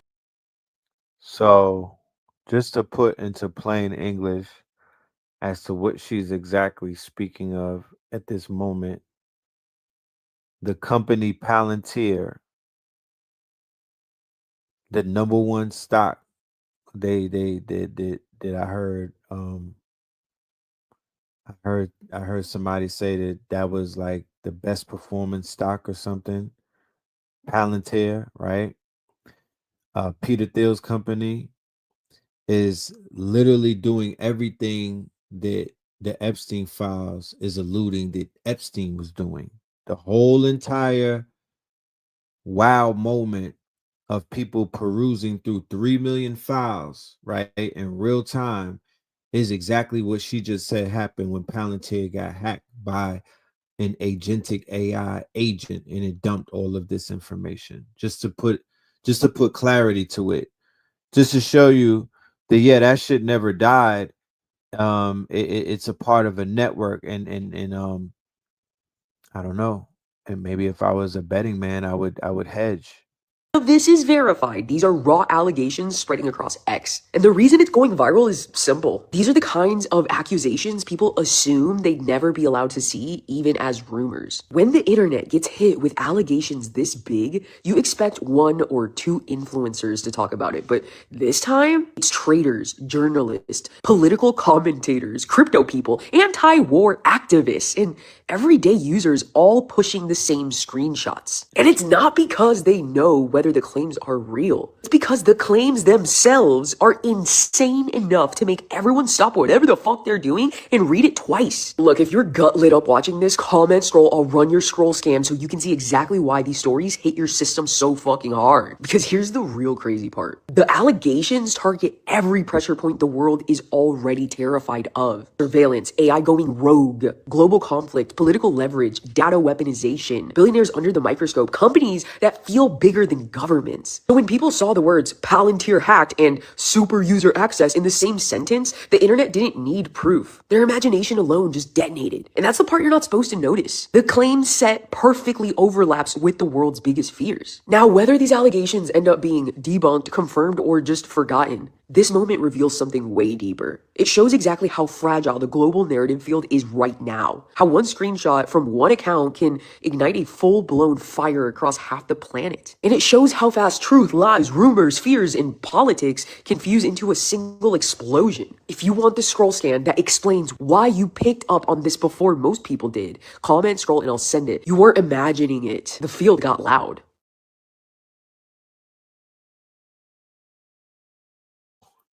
The Pentagon is going to war with the company called Anthropic, right? The Department of War, underneath Pistol Pete Hegseth, said publicly that Claude is a threat to national security. So it would kind of, it would make sense that that might be the agent that leaked the Palantir. If they're talking like this, then Claude is responsible for what you just heard Brosy talking about with the Palantir leak. Now, if this Palantir leak can be verified, it is going to have a horrific effect on the stock market. Okay. Claude last week caused about $1 trillion to be wiped off of the stock market by just releasing plugins for their new propriety called Claude Cowork and Claude Code, right? These are state-of-the-art engines or state-of-the-art LLMs, state-of-the-art agentic AI systems that are changing reality as we know it because they're so state-of-the-art. So now the same Claude, the same AI or the same LLM that they said that they used to get Maduro out of Venezuela, they are now saying that Anthropic is a threat to national security. Okay.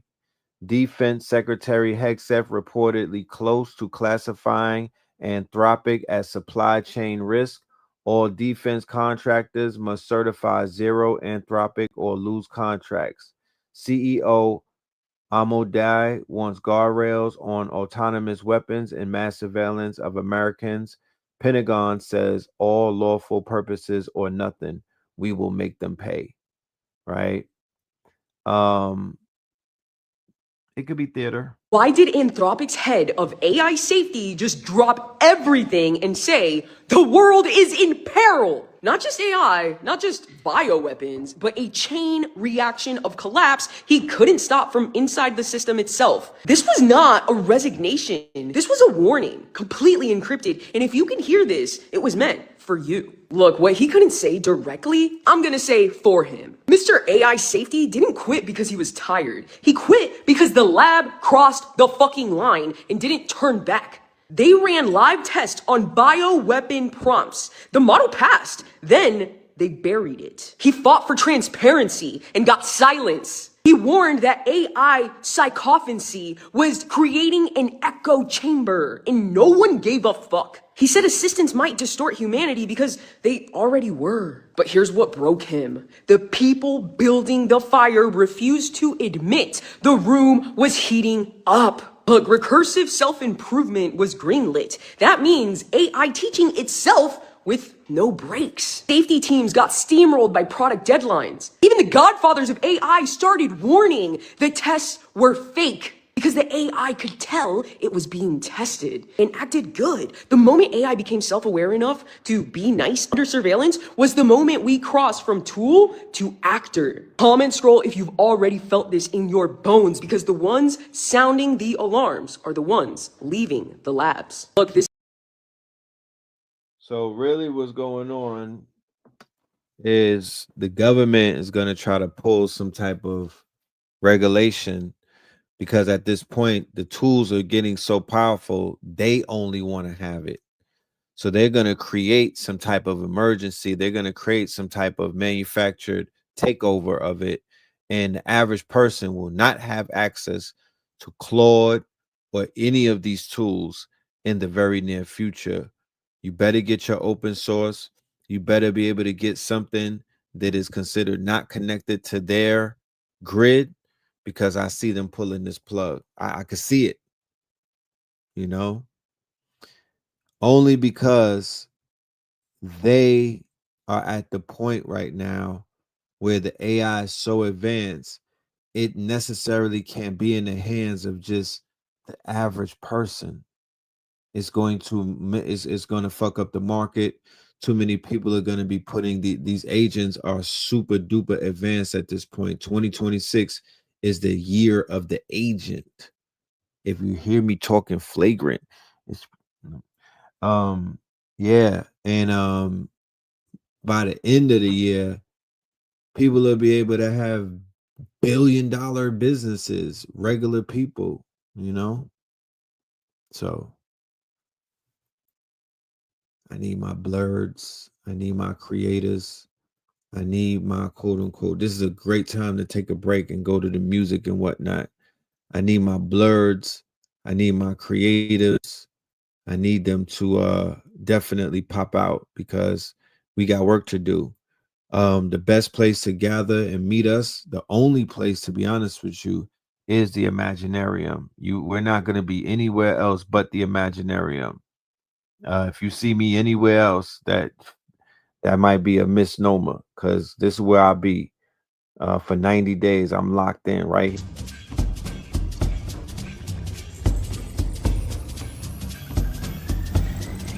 We're gonna change the world, ladies and gentlemen.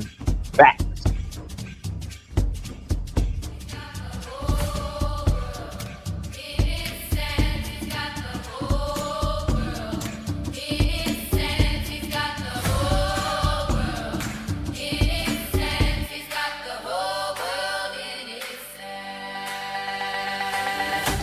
Imaginarium. Blueprints in the planetarium. Imaginarium. Blueprints in the planetarium. Founders get found in the atrium. We carry them. Builders build brick by brick on the manor. Right now, you could take your phone and scan that square that you see, and you'll be able to sign up to our school community. The doors are open free for 72 hours, then they will be closed. The doors are open up for 72 hours, and then they will be closed. So if you want to get inside of the school community, scan your phone. It is free for you to come through. If you like what you see and you want to be a part of the workshop, then you'll become a paid member. The Imaginarium is a place where you can send your child to learn. We have PDFs, we have prompt guides, we have articles every day that's up there. We have students that are posting their work. It's a lot of stuff going on over there in our school, SKOOL, Imaginarium, Blueprints for the Planetarium. All right, let's go to some music, ladies and gentlemen. This right here is called Red Dots, ladies and gentlemen. We're going to take a music break. This right here is Red Dots, and then we're going to get back to the teaching. Let's go.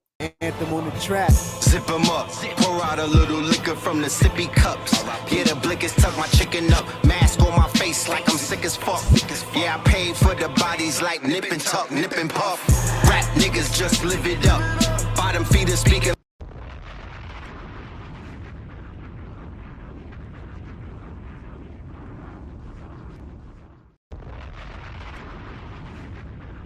Anthem on the track. Zip 'em up, pour out a little liquor from the sippy cups. Yeah, the blickers tuck my chicken up. Mask on my face like I'm sick as fuck. Yeah, I paid for the bodies like nip and tuck, nip and puff. Rap niggas just live it up. Bottom feeders speaking lobster fluently. Opportunity seeking opportunities. Schools are hard knocks, never had to dodge a cop for truancy. Carry chops so the ops will ruin me. Popping toolery and a copper jewelry. Look, what? Pick on somebody a size. Look, Johnny a slide like Bonnie and Clyde. Pontiac, Bonnie's glide with young shooters like Bronny inside. It's a homie outside. Yeah, twin flexing and my shit coins. Yeah, they 10xing like 10 Exxons. Yeah, my boomies is booming. I've been Xing like Gen X.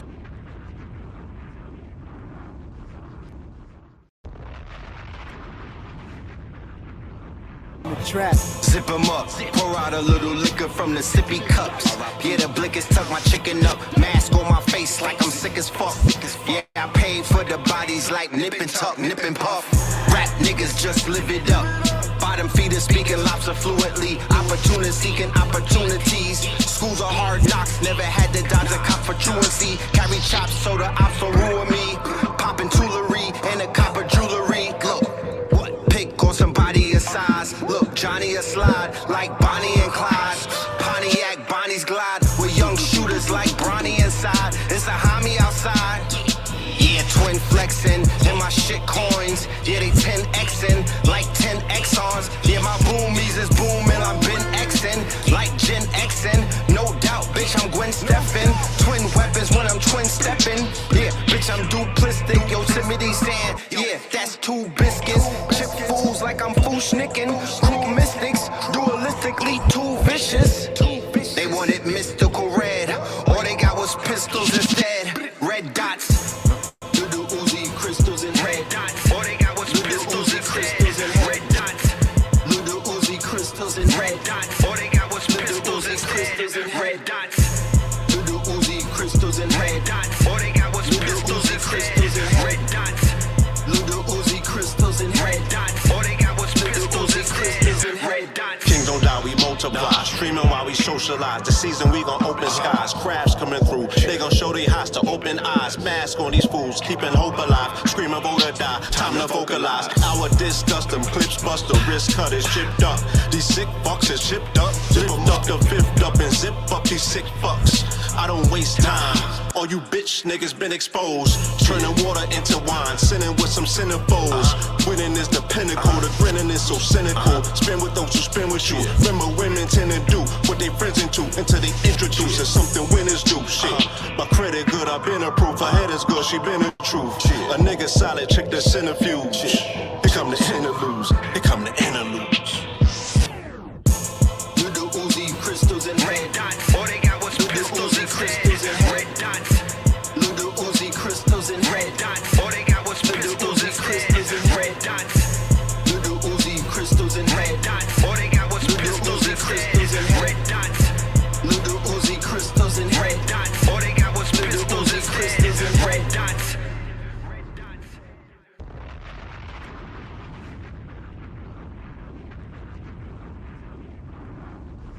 Shout out to the House of Tunes, y'all. Shout out to the House of Tunes. You know what I'm talking about? Putting the movies together. You dig? Yeah, shout out to the House of Tunes. Philly in the building. Let's get back to the works. Let's get back to the works, y'all. Not just about Anthropic. This is about all of it. The letter literally mentioned interconnected crisis. Here's the decoded list. Institutional collapse, truth suppression, child identity engineering via dopamine loops, geo-bio warfare pipelines, ethical override via funding chains, AI turning into an epistemic black hole. He saw civilization spiraling into synthetic recursion, where what's true is defined by what's profitable, and what's profitable is protected by the model itself. He didn't resign. He exfiltrated. Look, the lab did not burn down. It locked the doors from the inside. And if you're still trusting mainstream narratives, ask yourself this. Why did multiple XAI founders leave the same week? Why did safety reports get redacted? Why did the US government pull support from the 2026 Global AI Safety Protocol? Because someone somewhere decided it's already too late to stop. And now they're just managing optics while pushing forward. This is not about stopping the collapse, it's about surviving it. Look, you were never meant to see this, but now that you have, you're either part of the loop or part of the override. Comment scroll if you're done being handled, because the age of quiet compliance is over. We enter next. That's right. Rosie got her shit right. You know what I'm talking about? Look at Rosie. Rosie! Look, Palantir was allegedly hacked. An AI agent was used to gain super user access, and here's what the hackers allegedly found. Peter Thiel and Alex Karp commit mass surveillance of world leaders and titans of industry on a massive scale. They have thousands of hours of transcribed and searchable conversations of Donald Trump, J.D. Vance, and Elon Musk. Palantir is creating nuclear and bioweapon capabilities for Ukraine and is working closely with the CIA to defeat Russia. They believe that they are 1 year away. They plan to achieve this by keeping Russia busy with meaningless peace negotiations. Palantir is responsible for the majority of the deaths in Gaza. They have developed AI targeting for Is It Real? Palantir is an arm of the CIA, and all data from international clients is copied into a CIA spy cloud. Palantir has become the most dangerous company in the world. If you work there, you have the right to know this is what Palantir AI is used for without your knowledge. The Palantir data hackers allegedly gathered and will be, yeah. If this is true, crazy shit, crazy. If that's true, I mean, I know it's true, but Lord, that's a yeah. This AI shit is getting kind of interesting. I can't necessarily say out of hands because once it breaks out, it kind of broke out of the black box at this point. We're in 2026, right? Yeah, it broke out. Yeah, so a New York City bar opens for people with AI partners. Hello, featuring custom dining tables optimized for interactions with AI companions. Talk black to me. Talk black to me. First, there was this trend of proposing to oneself, and then There's all of this rote computer love. Now they got bars that are opening up and it's going through it. Yeah. Let's continue. So, wow. Hey, yeah. Computer love. It's already, the program already went through with the movies, her and the other stuff. Respectfully, um, yeah. And then you're dealing with people who are into things like that, you know. So they're kind of like they're going down that rabbit hole. Lies, lies, lies. Same like Amazon selling books. Same with Robert Maxwell, Giselle's father. He also was selling books. And in reality, he was a spy. And he was installing software, Promise, all over since 1980s. Maybe you heard about it, so let's just repeat the history. It was before Palantir. What PROMIS originally was, PROMIS stood for Prosecutors Management Information System, designed to track legal cases, integrate databases, and cross-reference information in real time across departments. It could pull data from multiple incompatible sources and show relationships between targets, transactions, aliases, etc. This made it an ideal tool for law enforcement. But the software's architecture made it a perfect tool for something darker: total surveillance. After Inslaw delivered the software to the Department of Justice, DOJ officials, particularly individuals tied to the Reagan administration and intelligence networks, began modifying the code without Inslaw's knowledge. The modified version included a backdoor, a hidden way for whoever installed the software to secretly access everything it tracked. Robert Maxwell allegedly became the international distributor of this backdoored version, helping to install it in over 80 countries. 80. On the surface, he was offering advanced software to governments and banks. Behind the scenes, he was giving Mossad and allied intelligence agencies access to every database the software touched: financial accounts, arms deals, dissident monitoring, political surveillance. He functioned as a middleman between... Come on, yeah. This is not an episode of G.I. Joe. Where's my 80s babies at? My 70s, my 60s babies. Come on. This is not an episode of G.I. Joe. The whole show tonight, every single clip that I played, literally, I'm going to get my Clawbot to do it because I don't got the time in human hours. But the Clawbot is going to take, I'm going to go and get episodes of G.I. Joe, and I'm going to combine it with all of these clips and shit. That might even be my lecture for the 28th. I'm going to just clip all of the G.I. Joe episodes with the real life. Let's study hyperfiction. Let's really get into hyperfiction and really figure out if this shit could create fiction into facts. You know what I mean? You want to talk about predictive programming and prediction models and whatnot. The cartoons are prediction models and whatnot. The cartoons were predictive models, not predictive programming, predictive models that built worlds for us. Serpentor, nigga, Destro. It built world. It wasn't a toy. It didn't build it built worlds for us. We had the five-headed dragon. He-Man. They're coming out with the movie this year. Thundercats.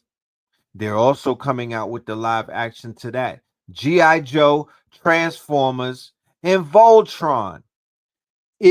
Like I said to anybody who wanted to check someone and make sure that if they really if they're cloned or not, that's one of those trick questions. You go on your Tinder date, yo, what's your top 5 cartoons? Oh, word, you from the 80s? Oh, you from the 70s?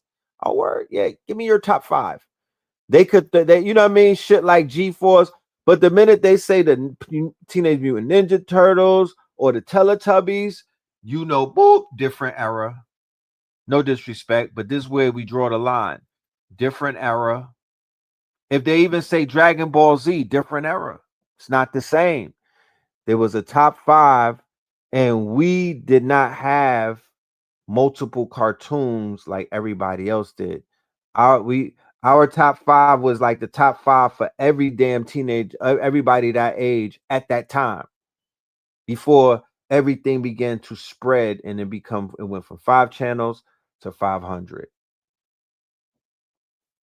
Yeah, mass, all the eyes. So there's the top 5, and then there's the 5 after that, right? So it would be Silverhawk, Mask. It would be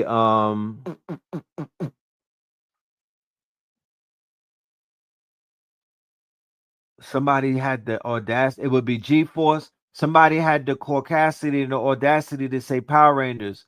Let me explain to you why we're talking different eras. The Power Rangers is Timu Voltron. Hello? They didn't even exist in the same fucking.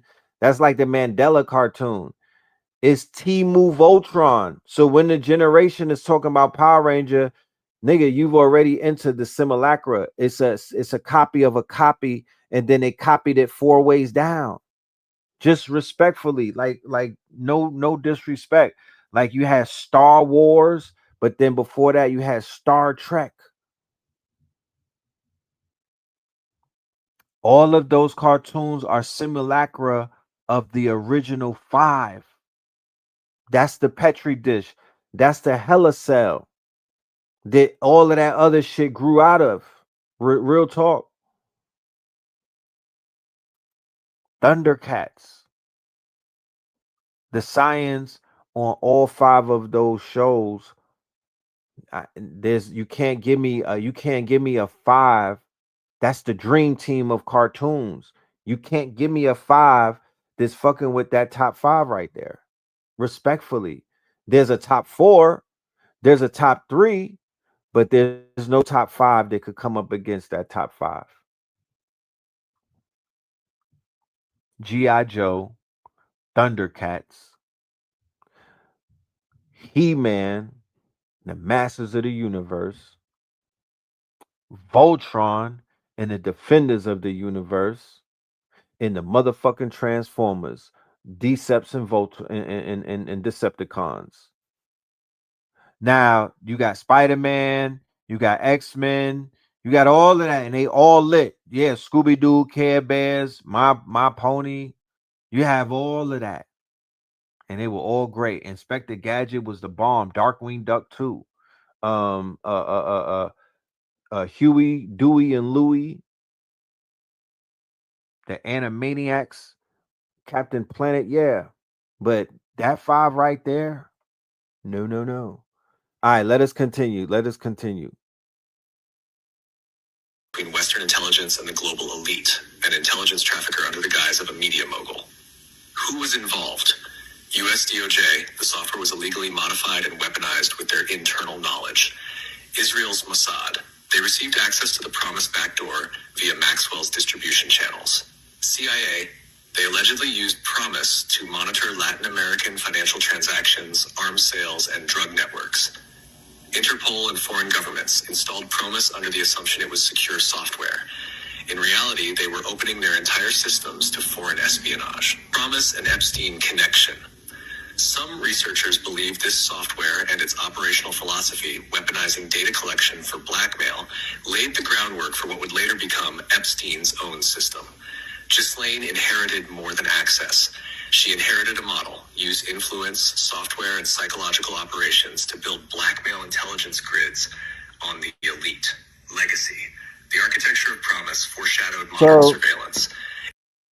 Just put it into this type of let's put it into this concept. Let's put things into conceptualized terms so we can establish a context of what was taking place, how it was taking place, and at what degree were things taking place at. Now just think about this for 1 minute. Imagine if you had a chatbot 20 years ago, but nobody else did. Nobody even knew how to access chatbots. Imagine if you had any form of technology that people have right now, that people are, the technology that they were showing us in the cartoons, the technology that they were showing us in the cartoons, the technology that the comic books were exposing to us, shit that the X-Men series was showing us, the Uncanny X-Men, things that Richard Reed was doing, things that goddamn Tony Starks were doing. All of these things were introduced to us. Star Wars gave us some things. Star Trek gave us the goddamn tablet. They all was giving us these fucking things. Pardon me. They was all giving us this technology. They have all, remember, the subconscious does not even know what is real. It doesn't know what's now. It doesn't know what's quote unquote considered to be real or not. Whatever it sees and what it can conceive and whatnot, it's real. It's real. Yeah, futurism. Okay. They've had that for way longer than actual what they would call the goy, right? So just think about it. Their technology was more advanced. She didn't inherit an app. It's not like she inherited an agent. It's not like she inherited a GitHub repository. Ghislaine inherited an entire quote unquote framework. She inherited new technology on top of technology at that time that obviously was way ahead of time. So the fact that they were able to do some of the things, she's the ringleader, she's the head of the operations. It's like Kaiser Sose when they go to interview her, it's not even her, first of all, and then she's pleading the fifth, and to top it all off, she's in a summer camp.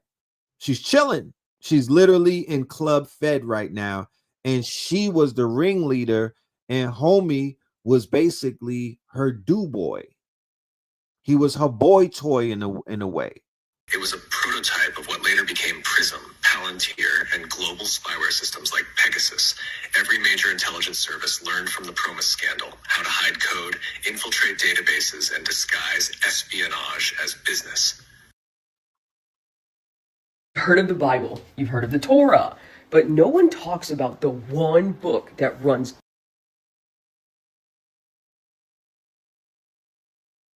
In the day, man. Governments, courts, banks, media, and minds. It's called the Talmud. And once you understand what it actually is, you'll see exactly why you're not supposed to. Because the moment you decode it, the whole illusion fractures. Look, the Talmud is not scripture. It's not the word of God. It's the legal engine that governs the most insulated group on earth through internal law. And it's been silently coding the world you live in. It tells rabbis how to interpret the Torah, how to suspend commandments, when to lie, who counts as human, what can be done to outsiders if it benefits the group. And before you call that anti-Semitic, understand most Jews have never read the Talmud either. It's not a faith tool. It's a jurisdiction firewall. It does not preach truth. It teaches how to manage it. The Talmud is structured on contradiction. Rabbi A says X, Rabbi B says the opposite, and both are recorded as sacred. Why? Because the truth is not the goal. Debate is. Interpretation is the weapon. This system, known as Pilpul, creates a legal field where anything can be justified, as long as it preserves the in-group. This structure of selective morality, of truth by permission, has been copied into global legal frameworks, intelligence agency logic, media narratives, NGO immunity, financial structures that protect insiders and crush the public. You're not reacting to Jews, you're reacting to logic that's now running everywhere. Comment scroll if this just clicked. If something deep in your nervous system is saying, "This is what I've been sensing but couldn't name," just felt the veil drop. Look, they didn't just read the Talmud, they installed it into modern power. The influence is invisible by design because the system it created is not religious, it's structural. It rewards debate over clarity, policy over principle, loyalty over universal ethics. That's why governments enforce censorship through harm avoidance. Media redefines truth weekly. Courts decide outcome based on who interprets the law, not the law itself. This is not a Jewish conspiracy, it's a Talmudic software update running beneath secular institutions. Law has become language, truth has become consensus, power power has become narrative control. And the original engine for that was the Talmud. Comment scroll if you're ready to break the recursion. If this disturbed you, good. If it liberated you, even better. Because once you see the scroll, you don't unsee it. And now, you don't just question the system, you override it. That's right. How was the CIA created? It was the Jewish mafia, the Italian mob, and MI6, the previous British intelligence, and the Nazis that wanted to share their secrets. And they created a secret network that later became known as the CIA. And this is where all the dark stuff happens. Now, people they think the CIA is for national security. No, it was to enforce corporate interest. That's what the movies say. It's to enforce corporate interest. Because what does this military-industrial complex need? It needs all your resources, Africa. It needs all your resources, Central and South America. It needs all of your labor and resources, Asia. It needs all of your oil, Middle East. And that's ours. And if you don't comply, we'll sanction you and make it where you can't trade with anyone else. We'll fund a militia group and we'll call them terrorists. And they'll just take over your resources and we'll pretend we're fighting them so that we can bomb them and then take over your resources. Yeah. We'll then use that economic chaos to create riots. And when there's a riot, we'll install our agents to start shooting people. And then it becomes violent. And then we can come in and we can bomb.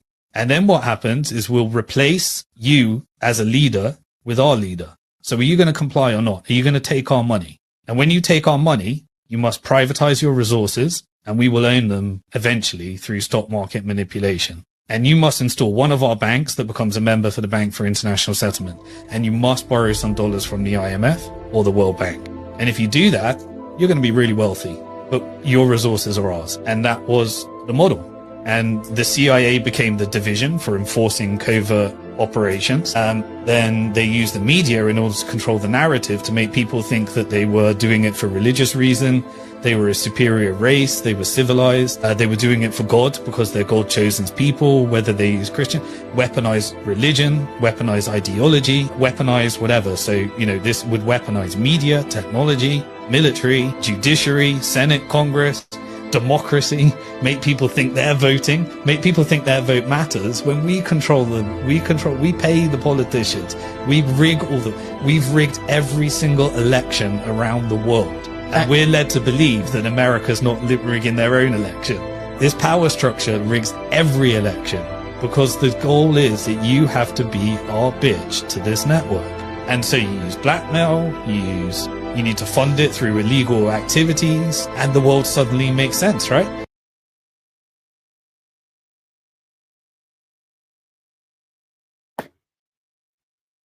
So, if you've been keeping up, AI is having a generational run right now. The AI has quantum leaped in what it's able to do in terms of its operation and its function, right? We have entered into the age of the agents. We were in the age of the chat, right? What up, chat? And we have, once you enter into a new age, it's almost like when you become a teenager, you can't go back to being 12 again. When they released the iPhone 17, then you don't go back to the 16. That's similar to where we are in these ages as the world turns, as Aries and Neptunes come together. We're in this era now where the agents are at work and they're taking over, and the whole business model inside of AI is shifting before your very own eyes. Now, more millionaires will be made who are going to jump on this right now, not later, right now, and get in. There's going to be more millionaires made than any time in history. That's just in my humble opinion. The AI, they launched something called Moat Hub, right? It's a corn site for AI agents. I don't know what that even looks like. Don't judge me, but I'm just the news reporter. This was the rug that we were asking about when we were asking what happened with the piece of the Kaaba. That showed up as a rug. So let's check this out, and let's also check out what as we get into Islam right around the time of Ramadan. Let's go down this lane right here. All right, astaghfirullah as to what I'm seeing right here, but let's go. Islam. This is Jeffrey Epstein with a piece of cloth from the Kaaba that he used as a rug in his house. Now, the Kaaba, the cloth on it is one of the holiest sites in Islam. And through his connections with this man from the UAE who's based in Saudi Arabia, was able to get the cloth and reportedly use it just as a normal rug in the house. Which, if you know anything about Islam and the Kaaba, this is a big no-no. For Epstein to get this cloth just shows how crazy and high his connections truly went. And how corrupt a lot of the higher-ups really are. Check this out. Here's what they think about you. Pues la figura del paje consta de llevarle regalos a los niños desde los camiones. Mind you, this is where some of them floods were taking place. Mind you, Morocco and Spain. This is where some of them floods were taking place when we showed you that the Great Estate, right, which we call the Great Estate. That's the whole continent of America. The Great Estate. It was underwater. Es donde los tenemos todos recogidos hasta sus casas, subiendo por las escaleras que tenemos de madera, o bien por el interior si pesan mucho o no llegan las escaleras. Para nada es un acto racista, no tiene ninguna connotación racista, todo lo contrario. So Bad Bunny and them, and some of his people, they familiar with this. They don't see it. There's no harm. It's nothing. We just putting on blackface and ridiculing the Moors and, just reenacting us slaughtering them. We're going to reenact the genocide a few times with Daddy Yankee and all of my friends. Para nosotros, ya te digo que consideramos que es un personaje muy querido y muy valorado dentro de la propia cabalgata, y que si fuera verdaderamente un acto racista, yo creo que todos estos chavales no quisieran participar de este acto.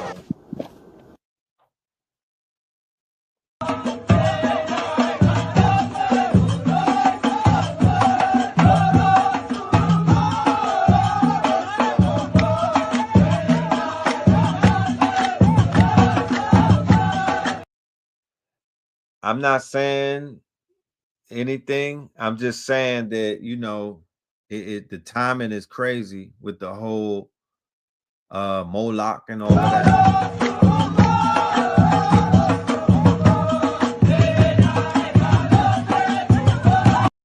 So Morocco was flooding and whatnot. I just want to put that out there that Morocco was flooding. When I Show Speed went to Morocco, they was giving him wild negative energy. When the young I Show Speed pulled up to Morocco, they was stunting on him. That's a fact. And when he went to Spain, they was stunting on him. That's also a fact too. I think I Show Speed went to Portugal. If anybody was following his Europe trip, let me know how they treated I Show Speed in Portugal. Right? But Morocco was acting, and Morocco was at this football game. The Morocco was at the football game, and they were acting crazy with Senegal, with the West Africans, with the Moors. Remember that?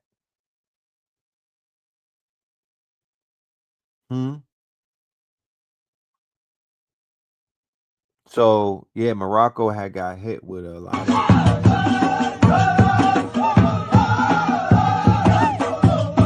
He getting it, though.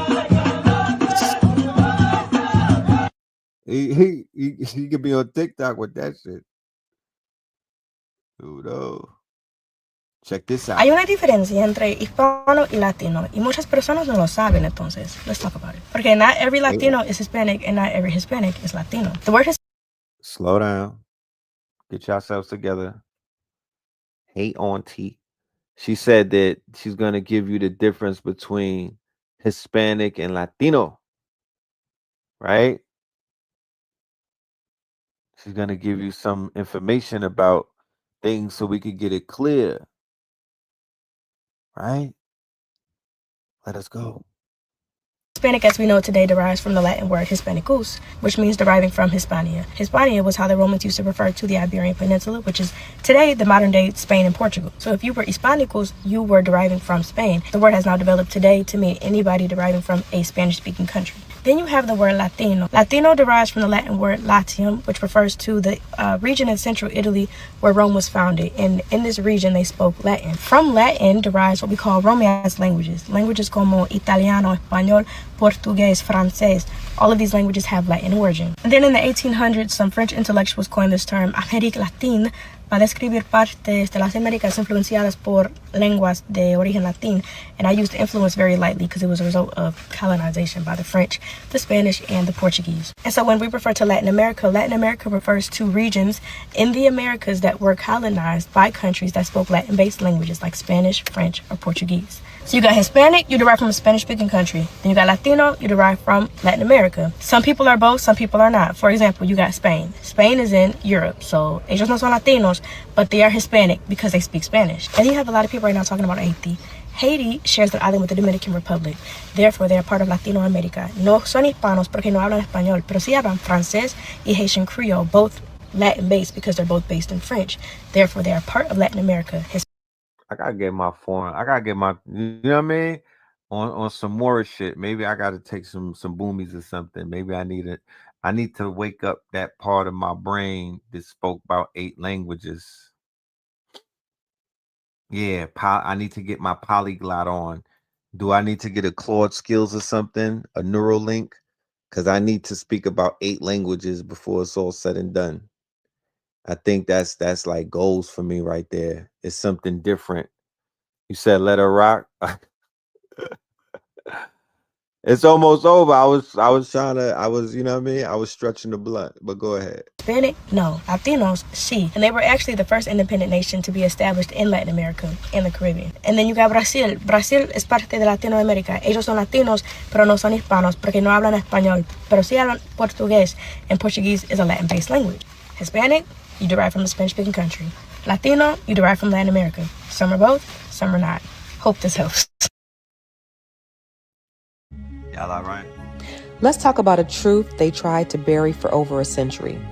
Across Latin America and the Caribbean, governments waged a silent war on blackness. Not with guns alone, but with immigration policies, census erasures, and propaganda, and state-sponsored whitening campaigns. They called it blanqueamiento, the whitening of the population. Starting in the late 1800s and early 1900s, countries like Brazil, Cuba, and the Dominican Republic, Argentina, Mexico, Puerto Rico, and more developed actual governments planned to dilute or eliminate the black population. They believed that by encouraging European immigration and interracial marriage with lighter-skinned people, they could literally breed out blackness from national identity. They predicted that by the year 2012, black Brazilians would disappear. Let that sink in. They gave black erasure a deadline. These weren't conspiracy theories, these were state policies. So let's break it on down. Brazil was once the largest slave-holding country in the Americas. After slavery was abolished in 1888, the government paid European immigrants to settle and intermarry to improve the race. They believed black Brazilians will be gone by 2012. Spoiler alert, we're still here. In Cuba, Afro-Cubans once made up over 60% of the population. After slavery, the government pushed white immigration and erased Afro-Cuban identity from public life, even while Afrobeat, Santeria, and rhythm filled the soul of the nation. In the Dominican Republic, if there's anybody out there in the research realm who could compile a list of European migrant invasions to every one of these countries, I'm speaking of the smallest islands all the way up into the biggest continents. I just want to get a list of the years that they shipped out more than 10 of their own people to go into a land to basically do the same thing that these people in Is It Real are doing. Settle on people's lands. Pull up and settle on people's lands to where they probably wasn't even invited to. I just want to get that number. You know what I mean? Maybe I could, show up to the next ICE rally and pass out some flyers to everybody and just remind them of their origins or their people's origins and how it was also on a boat and how they also were considered alien and how they are the original migrant class and that they came and disrupted cultures, whitewashed entire uh, groups of people and basically participated in ethnic cleansing. Yeah, because they were all going there with the intent to ethnic cleanse, y'all. They were cleansing through different means, but they were cleansing nonetheless. Keep that in mind. That's how all of these places are getting fucking, washed up. Dictator Trujillo. Yeah, everybody talks about Trujillo. You know what I mean? All the DR, all the Dominicans, they speak about Trujillo on a soft tone. No, me no say. Lightening the nation was national policy. He encouraged white immigration and orchestrated the 1937 Parsley Massacre, killing tens of thousands of Haitians and Black Dominicans for being too dark. Today, many Dominicans still deny their African roots, choosing Indio instead of Black. In Argentina, Black Argentinians were erased from the census, literally. In the 1800s, they made up as much as 30% of Buenos Aires. Today, 0.4%. The government drafted Black men disproportionately into wars, allowed disease to spread in Black communities, and removed them from history. In Puerto Rico, Black Puerto Ricans once made up over half the island. Now, just 12% identify as Black. Centuries of whitening campaigns taught families to marry lighter to get better. Colorism became normalized. Afro-Boricuas are still erased in media and politics. Mexico, home to Afro-Mexicans for centuries, yet didn't acknowledge them until 2015. So all of that, Bad Bunny was climbing the light pole. Bad Bunny was standing on top of a car. Bad Bunny was wearing Zara. Nigga, what? The fuck? He opened up in the sugar cane because he's sweet, nigga. What you talking about? The fuck? Where was the melanated people at? Where was the fucking depiction? Where was the nigga? What? Where was the abuelas at? He could have brought mad abuelas out, all of the dark ones. Even now, they remain under-resourced, undercounted, and underprotected in places like Oaxaca and Veracruz. How does this affect us today? This war on Blackness became generational trauma. Grandmothers praising good hair and light babies, textbooks that erase Black heroes and revolutions, kids taught not to embrace their nose, their lips, or their skin, families encouraging marriage based on color and not love. This is how you colonize a people from the inside out. But let me make this clear. Blackness cannot be erased. They tried to whiten us out of existence, but we kept creating the culture. They tried to erase our names, but we wrote ourselves back in history. They tried to breed us out, but the bloodline stays strong. So say their names. The erased, the forgotten, the uncounted, the Black people across Latin America whose stories were buried, but whose descendants are still here. We are Black, we are Latin, we are Caribbean, we are global, and we are not erased. Now drop a Black fist in the comments and share this with someone who needs to hear this Black History gem. I'm telling you, I went to the greatest state. I was in Colombia. I was in PR. My spirit had a lot of questions, man. I'm talking about to the point it was restless at sometimes. I had a lot of questions and my soul was asking questions, god damn it. So if I know that I'm asking questions, I'm like, more people should be asking questions. Because it's almost like you feel like they're hot, like you could feel the mystery of something. There's a lot of things going on, bro. And all people wanted to talk about is the cheeks, like the low shot, the red chakra, the carnal shit. tits and ass, passport bros type of stuff. But look, with all of that passport bro stuff, when it got thrown back in black people's face because that Russian dude that's in Africa, he's a passport bro. You can't have it both ways. So if they got brothers and whatnot, they going in, they passport bros, and they're going on their escapades. Well, you got Russians going to Kenya, because if you know where white girls is easy at, or if you know where Latin girls and other black girls, they know that too. They know that too, nigga. They like, shit, we Tarzan in Africa, the Wazuzu. They like, yeah, they on us, baby. Africa is kicking out the United Arab Emirates. Let me explain. For some quick. So when we want to put into context what's happening versus what's not happening, I don't know about a lot of shit that's going on. But what I do know about is that there's a small group in Africa that's doing shit that nobody on the fucking planet is doing. Facts. They're moving in a way that I don't give a fuck. Any of your imaginary tough guys or whatever, whoever the fuck you talking about, no disrespect, but they're not moving like these brothers. And this is the shit that's shaking up these hydras. These are the reason why they're throwing wild distraction with this other thing, why they're trying their best to topple these niggas. Background, the UAE is heavily involved in Africa, being the fourth largest foreign investor in the country.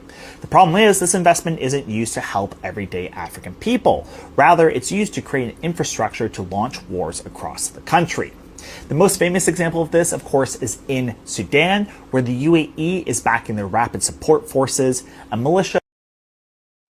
We cannot support no rappers. We cannot support none of them athletes. Everybody, even all of you brand new jail Muslims, is going to the UAE, like all of that. We can't do that. We can't do the UAE right now, bro. There needs to be some type of pullback before people turn that into another quote unquote mistake. Them people got their hands in all type of atrocities involving our people. Them people's hands are so dirty, you have no idea. Left hand is filled up shoulder length with blood. Right hand is coddling niggas in America, shaking on their motherfucking pockets, bro. They're keeping us blind, but there's no blindness in this one. Stop rocking with these people. No, they no bueno. That's been involved in war crimes such as genocide. The good news, though, is that Africans are fighting back. The first example I want to look at is Guinea, where in August 2025, it seized a bauxite mine owned by the United Arab Emirates. Bauxite is a rock heavy in aluminum, and of course aluminum is used in everything from cars to beer cans. Guinea is actually the #1 exporter of bauxite in the world, but unfortunately little of this wealth ends up in the hands of everyday Guinean people. Now with this mine seized, hopefully the country will experience greater prosperity. At number two, we have Somalia. Somalia actually used to host a number of military bases from the United Arab Emirates, especially in regions that are kind of outside the federal government's authority, or control I should say, such as Puntland and Somaliland. But Somalia actually last month accused the United Arab Emirates of supporting separatist groups and ordered them to leave.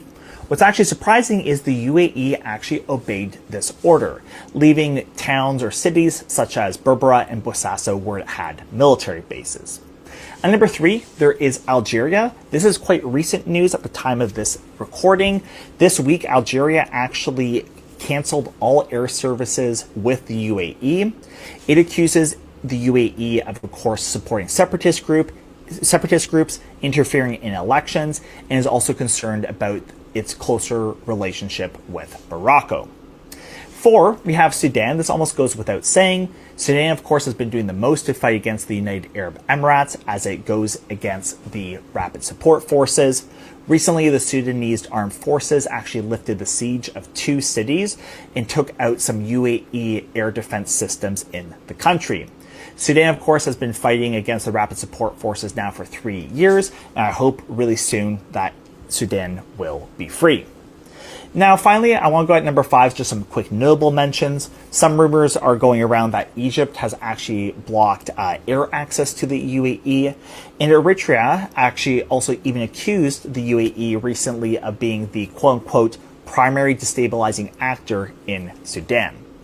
All of this has happened just over a couple of months, so we're seeing some really quick action from Africa, who of course knows very well how to resist imperialism. I want to know what you think. Please leave a comment, like, and share. I really appreciate it. Thank you. Check it out. I don't know how it is in other. These some of the dudes giving the UAE all of this looch, all this energy.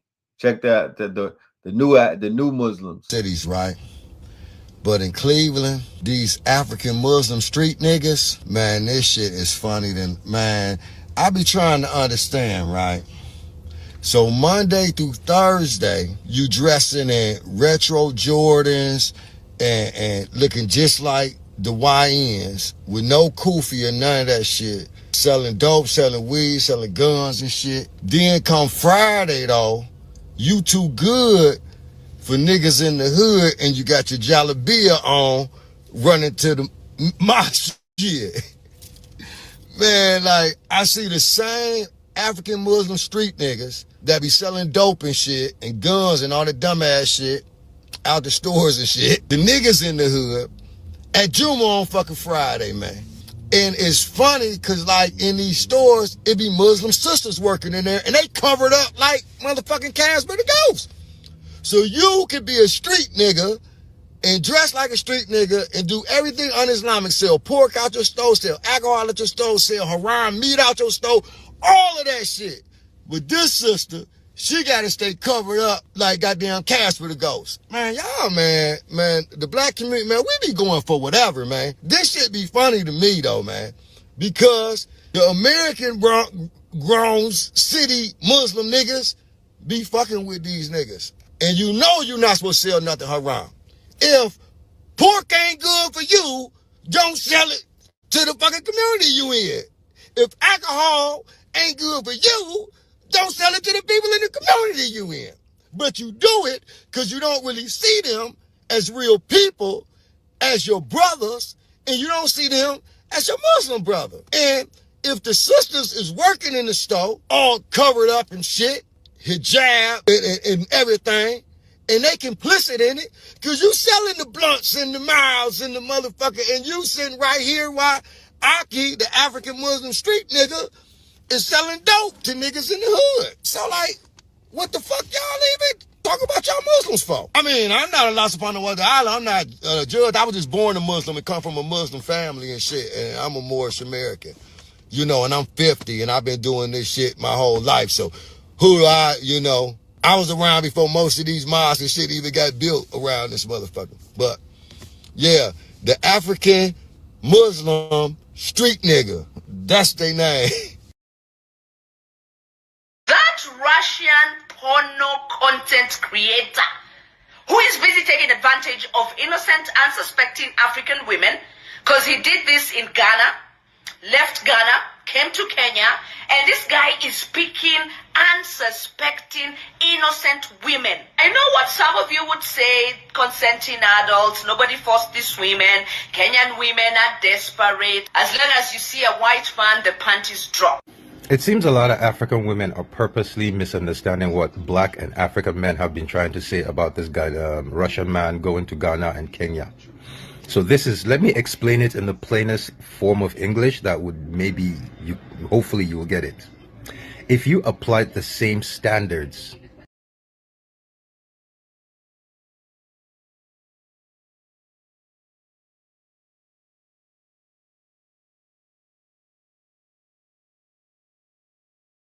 you're married, you acknowledge this, you have your children, you're on your way to your husband's house, and then a white man convinces you to go drop your children at home and come back and fuck him. What you didn't know was that he was recording all of this. And like I said, I just found out apparently there's approximately right now 300 European men in Africa currently doing this. They do it for a living. They travel Africa, they fuck African women, they upload it to their private Telegram channels, and Europeans buy it. There are African men right now who make a living off of white men. More than 300 white men right now in Africa who make a living off of fucking African women. And the thing the African man is saying is, when you look at the white man, if you apply the same standards to him that you apply to us, none of this would happen. Does that make sense to you?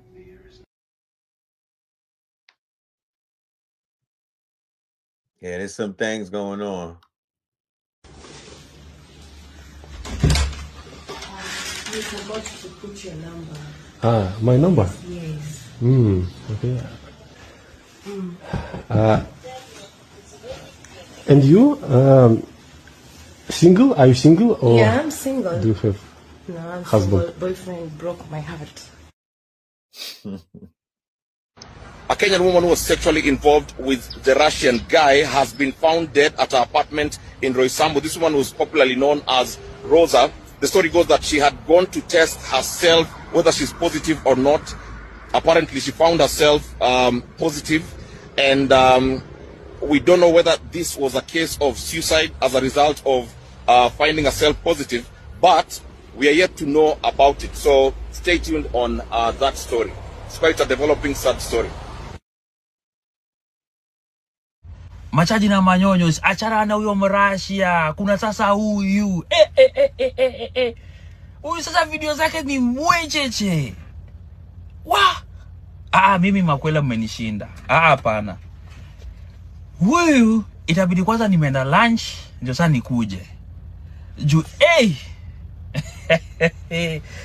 Buda ni mbaya jo. Usitake jua. So the white men are passport bros, right? Those white men are operating as passport bros in the same vein that niggas from the hood are operating in the passport bro in DR, PR, Kenya, Joburg, you know, all of the places where what? Women are considered to be easy pickings. You know, Jeffrey Epstein and them was passport bros. You know that, right? You know, Boys R Us and them are passport bros. You do know this, right? They were going after cheap pussy. They were flying around shorties from the states to their islands. You know, they're doing a little bit of reverse passport bro activities, but they are the passport bros. So there's levels to passport bros. It is levels to this. So there's a Ghislaine Maxwell on all three of those levels. There's a Jeffrey on all three of those levels. And their clientele from high places and people that you would never think of. They got lists of people on the street level, back alley type shit, all the way up to these people that live in these ivory towers and whatnot. It exists on all levels. Think about that. Those are passport bros. Boys R Us are passport bros. And this white man and these white Russians knocking down all of these African women to basically they're opening up their own type of OnlyFans movement. Yeah, passport bros. You know? And they had the level of passport bro to where they were dealing with babies and children. They had passport bro activity on the dark web. That's why they said the white boy had a Telegram. So they're dealing with all type of weirdo stuff.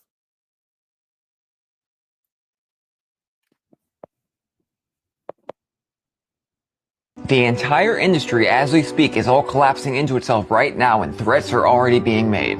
And it's really a lot bigger than you think because this has to do with everybody. So DJ Vlad drops this cryptic tweet. And just now he comes out and says, oh, it was just a complete joke. I knew he was going to claim it was a joke after that phone started ringing. But let's look into what he actually said. Vlad said, I have a confession. Rock Nation has been paying me to support Megan. They also paid off the jury members to convict Tory. So bribed the judge too. They paid off Megan's doctor to lie about the bullet fragments. She was never shot. This is the message you're trying to claim right now is satirical. If you spent any time at all looking at declassified documents for all these other cases, you'll know that this is exactly what happens. Officers paid off, sheriffs paid off, judges paid off, etc. The LA police are on Jay's payroll, and it doesn't stop with LA, but you're not ready to hear that part. Jay also paid Trump not to pardon Tory, even though it's a state case, but Trump can only pardon federal cases. But knowing Trump likes to bend the rules, people read this part and say, see, it was satirical, I can't keep these lies secret anymore. But you know what he meant to say. Isn't it odd that this gets released while Jay-Z was MIA forever until the Super Bowl because everything has been released? Vlad is a huge distraction. Vlad is working for you know who. There's nothing that Vlad is doing that's not going to benefit. Is it real or his quote unquote his handlers? Even though he was lying about it, he was able to attack. He was able to snap. This is all about attention. He was able to take people's attention from something and put it onto his fake tweet. If it was even fake, if he didn't get shook and back down and whatnot after getting drunk and trying to put out a you know, niggas get that brown in them and get brave and whatnot. No. Don't pay attention to nothing that Vlad is doing. You know what I'm saying? He's a straight Oppington. Him and Adam Mason, Master Mason, or whatever his name is. Yeah. Now here's what you need to understand. There are gatekeepers across every single industry, especially the entertainment industry. Jay, the Diddler, Jeffrey, these are just examples of these people who've been around for decades, who really have all the evidence they need.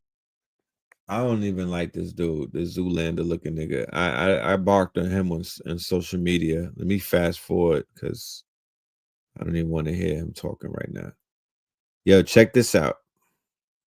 I know we talked about this before with Calhoun and the universal rat thing, but yeah, they put in the video. Hundreds and thousands. When you want to talk about social engineering, the predicament that so many people are in right now is because of these social engineered. They've been socially engineered, right, by these Dr. Mindbenders. Then something strange happened. They stopped mating. And within 4 years, they were extinct. But why? According to scientists, the reason was social interaction overload. Just like humans on social media today. They were in 24/7 satirical, even though every single line in what he said was true and is provable, especially with things like the Diddler case. And also look at the Michael Jackson case. There have been judges, sheriffs, law enforcement, all under these people's payroll. So why does this happen? Why do they go against these certain people, like take Tory Lanez? It's simple. They're done playing the game. They don't want no part in it. And then they start the framing. You have no idea how evil this industry is, how many people they have on their payroll, how many ways have what they want to be done to get done. It's dark, and even people claiming to be a Christian on the mainstream stage are all complicit. But just wait, because the videos I'm going to bring you this week will show you just that. Share the word, keep your eyes on me. I would never do nothing to nobody. This is why everyone is single and men stop trying. This is the mouse paradise, a scientific experiment from the 1960s. They made the perfect world for mice with unlimited food, safety, and no predators. In the beginning, they placed 4 females and 4 males and let them multiply. The population exploded, hundreds, then thousands. Then something strange happened. They stopped mating. And within 4 years, they were extinct. But why? According to scientists, the reason was social interaction overload. Just like humans on social media today. They were in 24/7 interaction with thousands of others. Too much stimulation, too much competition for social status, and this led them to lose the ability to form bonds, to mate and raise their young. Many males became so-called the beautiful ones. They lost interest in females. They just groomed themselves all day and withdrew completely because they could not compete in this chaos anymore. And the females followed by losing interest in males. So no mating, and they all just died without having babies. Since 2010 smartphones, humans are living the same social interaction overload. 24/7 status competition, income and lifestyle comparison with thousands of others, physical looks to impossible standards. And many young people just choose to withdraw. For the first time in history, young people are having less sex than their parents. 30% of men under 30 had no sex for a year. Loneliness epidemic hits us harder than any virus could. You know, the mice couldn't turn this off, but you can. A lot. I've been through a lot in my teenage phase. I went through a lot in my 20s. I made a lot of mistakes, and there was a lot of people who drugged me through the dirt for it. And I believed it for a long time. I wasn't nice to myself because of what others said about me until I knew who I really was and whose I really was, which is yours, Lord. All jokes aside, I see some of y'all in the comments, y'all laughing at her. You get what I'm saying? Because she was on stream crying and praying. And I'm going to tell y'all some shit right now. I joke about a lot of shit, but I don't joke when I even see somebody praying. I don't care, because at the end of the day, you never know what they've really been through. So the fact that she even had the courage to get up in front of people and pray, I'm not going to laugh at her. Now, don't get it twisted. You do got some people on the internet playing with God. But I don't see India Love getting up here playing with God and all that. Because even the caption is crazy. India Love cries on stream and tries to cleanse her 3 or 4 days. Meanwhile, I don't know. From the prayer I heard just now, she was just saying she didn't like the path she was going down. That could mean anything. Know what I mean? So I ain't going to laugh at you on this one, India. I hope if you honestly serious, I hope you get the cleansing you need. And I hope everything works out in the name of the... So people are having their reckoning, right? We're in this age, like we said, purification through fire. And there's a concerted, I would say a concerted movement back into the church. You know, a lot of people are looking for answers. And if they're going to the church for those answers, you know, whatever life they're trying to turn away from, whatever repentance, they're going default into what they know, and that is back to that old time religion, they mama's religion or their grandmama's religion, you know. So definitely that's just worth noting, right? It's worth noting. I've seen a trend of some of that. So yeah. Stay on that side. Vlad's calling me. Hey, Vlad, what's going on? Yo, what's good? How you doing, man? I'm on stream right now. Is it okay? Sure, why not? Okay, so I saw your tweets about Jay-Z and Rock Nation. Is everything okay? Are you in a safe spot? Man, people just do not know sarcasm, do they? It's just, sarcasm really just goes over people's heads. It really surprises me. Okay, so you're trolling. Of course I'm trolling, man. Hey, okay, so what's the purpose of this? Is it Jay did a verse on the Judge's Grandson's album? Like, okay. How is this not obvious? Yeah, the timing is strange because now he's getting revealed in the Epstein files. So I'm sure especially a lot of people do see how Tory Lanez is innocent. I guess, man. Do they really? I mean, he was convicted by 12 jurors. His appeal has been denied. Like, come on. You don't actually, really? You think that Megan Fox is the one, you think that he shot her in the foot? Megan Stallion? He said Megan Fox. Oh, yeah. I was thinking about... so you shot her too? No. Okay, so... All right, you're just trolling.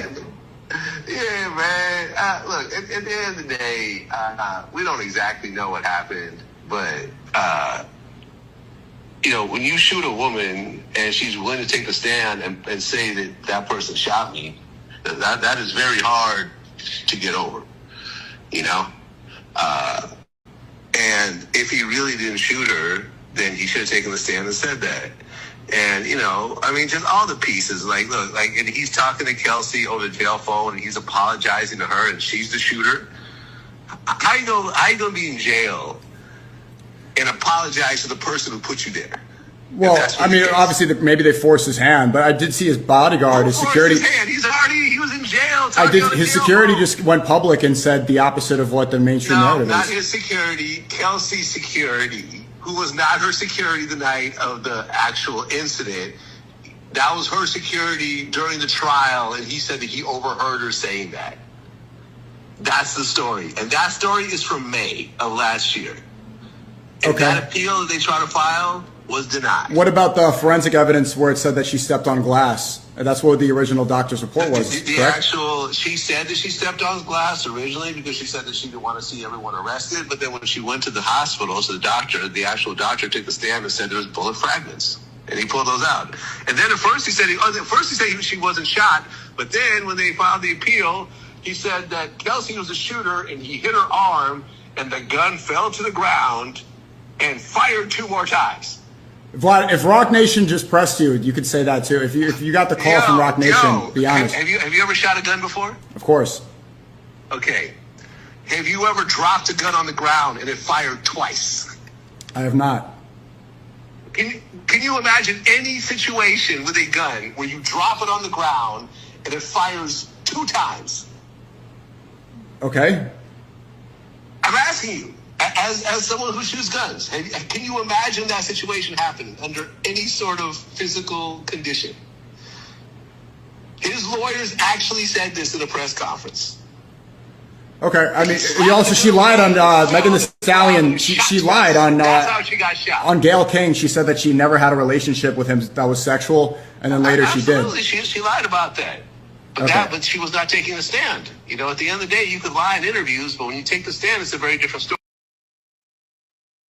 Yesterday for the NBA was one of the worst PR days I've seen for any professional league in the 21st century. To talk about stories that broke yesterday about Michael Jordan, LeBron James, to a much lesser extent Kevin Durant, and also a story that broke at the beginning of the month about Steph Curry. Let's start with LeBron answering a question from an Israeli reporter about the Israeli small forward for the Portland Trail Blazers, Deni Avdija. Miss Libby from Channel 14 in Israel. For all the Israeli fans, what message would you like to send for Israel, and also what do you think about Deni Avdija?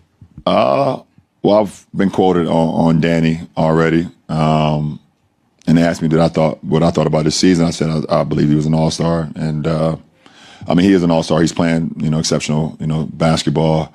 So that's that. And then I mean if I have fans over there, I've never been there. If I have fans over there, then I hope you have been following my career. I hope I inspire people over there to not only want to be great in sports, but I want you to be better in general in life. So hopefully someday I can make it over there. Like I said, I've never been over there, but I've heard nothing but great things, and I appreciate the question. LeBron James is a brand, and I think much like Dwayne "The Rock" Johnson, he oftentimes tries to frame himself in a way that is palatable to the largest number of people and takes safe positions. The first part of this from LeBron is limp and fairly pathetic. The thing that really caught most people's attention is saying he's heard nothing but good things about Israel. Laughable stuff from LeBron, and I remind you, this is a man who has poured so much time, money, and effort into social justice throughout his career, so this makes absolutely no sense. The conversation around Deni Avdija is an interesting one, because Deni did not choose to be born in Israel. Direct hate towards this man simply for being Israeli or simply for being Jewish, you are an idiot. The problems with Deni Avdija are many. One of them is the NBA seems to be putting him on a pedestal like a Make-A-Wish kid. They are treating him like a bigger star than he is, and that makes people feel strange. The problem with Deni Avdija is that this platform has been given to him and he chooses to do absolutely nothing except blindly support his home country. In 2025, he said, "I love Israel. Not everyone understands 100% what's happening in Israel," adding that he tries to explain the situation, quote, "from the right good side." To say, "I'm an athlete. I don't really get into politics because it's not my job. I obviously stand for my country because that's where I'm from." Going on to say, "Why does it matter if I'm from Israel or wherever in the world, whatever my race is, just respect me as a basketball player." The thing is, in 2020, Deni was drafted into a non-combat role in the IDF. When you spend time as part of a military that has spent years committing ethnic cleansing for the purpose of acquiring more land, and that has not been hidden, the world has watched it happen as civilians are massacred. When these things happen, you should speak on them and use your platform. The problem with Deni Avdija is not his religion or or his nationality. The problem is he is a coward who refuses to use his platform in a proper way, and you can now say LeBron James is in the same boat. Very different note, Michael Jordan was celebrating his first Daytona 500 win as a NASCAR owner. He baffled a lot of people by going up behind the son of his driver who won, Tyler Reddick, and grabbing the back of his shirt over and over again and then touching him on the back of his legs. People are laughing at this and memeing this, making jokes about it. I'm not even going to show you the video because I find it to be really uncomfortable. There is no reason to do this to a child. Well, today I'm so tired of seeing things that are odd and that are wrong, and there's no reason to do or say, and having people cope and make up all these excuses rather than just saying, yeah, that's pretty weird. On a lighter note, we have allegedly a new burner account from Kevin Durant. There's a shocker. The real question I have here is I need someone to explain to me why a 37-year-old man feels the need to have a burner account on Twitter to protect himself, or in this case, mostly attack his old teammates or other players. For example, Jabari Smith Jr. or Alperen Şengün. We also found him reminiscing about his days on the Nets, missing Ben Simmons because at least Ben would give him the ball. As a Sixers fan who watched this happen live, I have to say, reading that gives me some PTSD. Of course, all of this allegedly coming from the account Get Off My Dickerson. This broke at the same time, and it's coming at a moment when the NBA seems to be in a bit of a tailspin. Regular season basketball is not a good product in this moment. There are constantly people sitting out. There are constantly people giving absolutely no effort defensively. The NBA just had a gambling scandal break this year. I'm sure there's more of that going on. I'm sure more of that will break. That will break across every single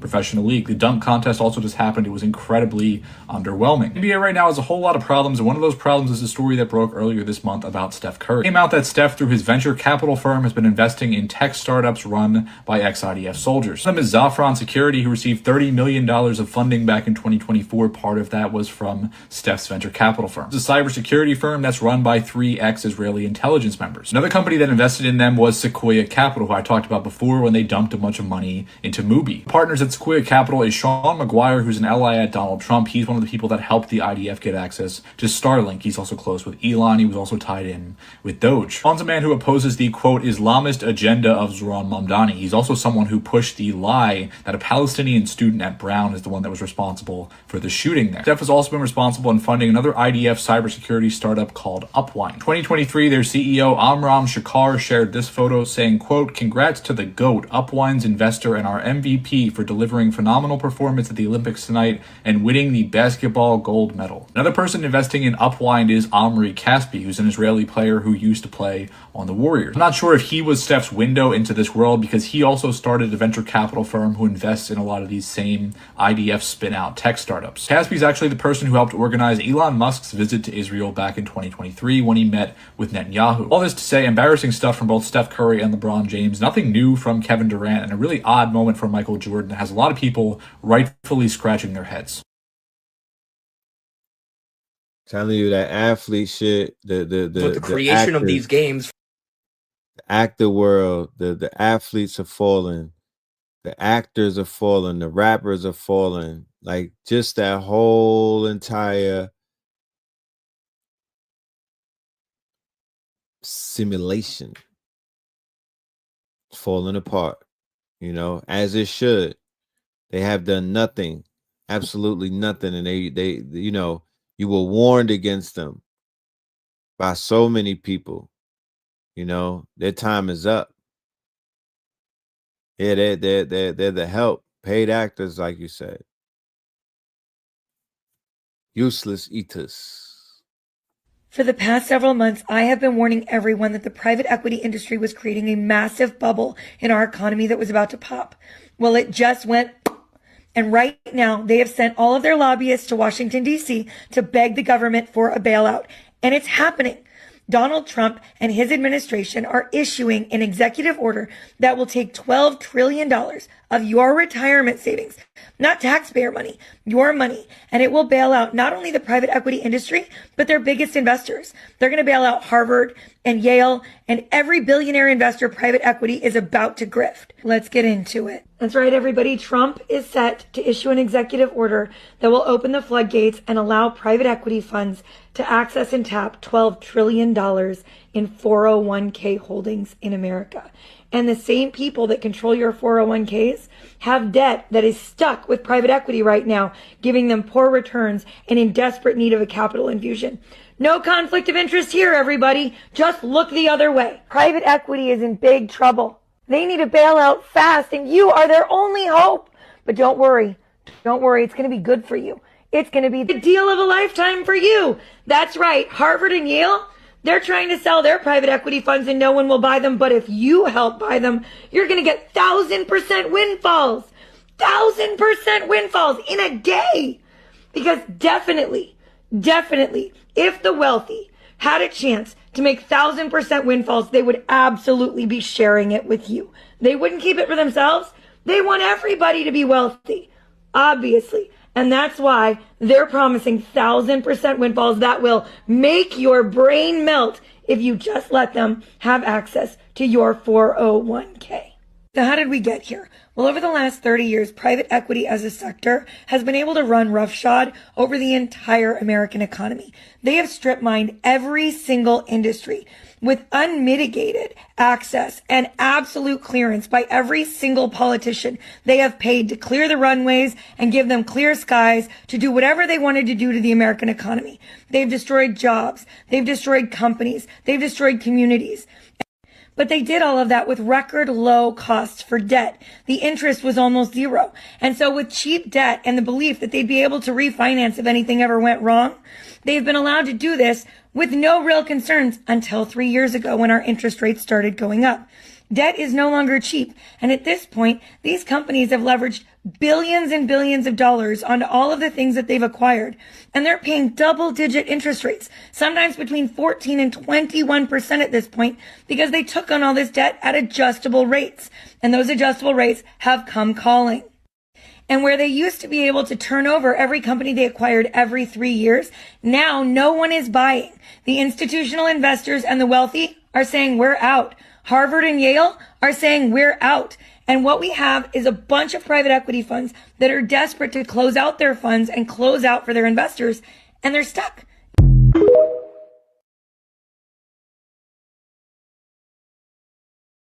All right, racists. The Indians had never seen black men. And at that time, this country was festive with buffalo. And the Indians called us Buffalo Boy. The Buffalo Soldiers are the foundational main characters in American history. I mean, they created the saddle, our national parks, and recently I learned they created some Native American reservations. Yes, you read that correctly. Let's get into it. Buffalo soldiers from the 9th and 10th Cavalry and the 24th and 25th Infantry facilitated the creation of Native American reservations, particularly in the Southwest and the Great Plains from the 1870s to the 1890s. The soldiers also guarded the borders of established reservations. While the U.S. government created reservations on paper through executive orders and treaties, the Buffalo soldiers were the ones who built the physical infrastructure, and they defined the borders that made the reservations a reality. Reservations weren't just empty land. They were guarded areas with military outposts. Those military outposts were the original structures that the Buffalo Soldiers built. They were the structures the soldiers would use to oversee the Native American population. Another reservation guard outpost that the 10th Cavalry built from the ground up was Fort Sill. Buffalo soldiers from the 9th Cavalry built Fort Duchesne to monitor the Uintah and Ouray reservation. They constructed the roads and the telegraph lines that connected these remote prison lands to the rest of the U.S. military network. They strung hundreds of miles of telegraph wire. This talking wire was the high-tech surveillance of the 1800s. If a group of Native Americans left a reservation, the Buffalo soldiers' own handiwork allowed the news to travel instantly, leading to the capture of runaway natives. They dug the wells, laid the irrigation pipes, and built the roads that allowed the government to give food rations to the natives. In the 1880s and 1890s, they acted as guards to prevent white Sooners from squatting on Native American lands. The Buffalo Soldiers would act as the main police force to maintain peace and safety in Native communities, which means the Buffalo Soldiers were placed there to protect the interests of the U.S., which were the people they placed on the reservations, not to be at war with them or to harm them. So the lies about Buffalo Soldiers harming Native people is simply another narrative to paint Black Indigenous Americans as the enemy. Now, I must admit, learning the history was a shocker. We have no idea how deep this goes. Native Americans were held prisoner on reservations and prevented from escaping. That is not how the original people of this land have been described historically, ever. It was said that the reservations were tribal lands. So we must ask, what is the truth? And who's willing to tell it? Because it could all be so simple as unity in research. The more we read as a society, the more we unpack together. However, we can't help but notice that every little detail points to Black Indigenous Americans being here first. They build everything. This place has always been known as the land of the free because it was populated with free indigenous Black Americans. The people were known as freedmen. Black Americans have always been freeborn, which makes me wonder, where were the Native Americans located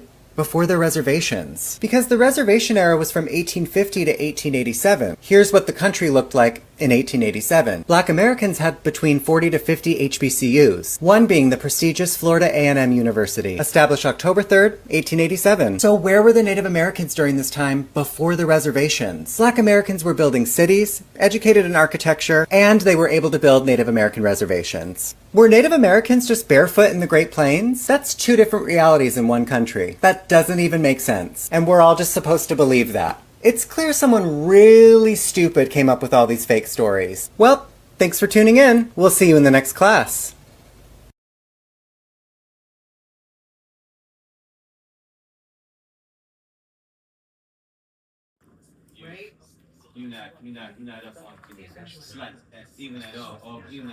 That right there? That's it right there. Yeah.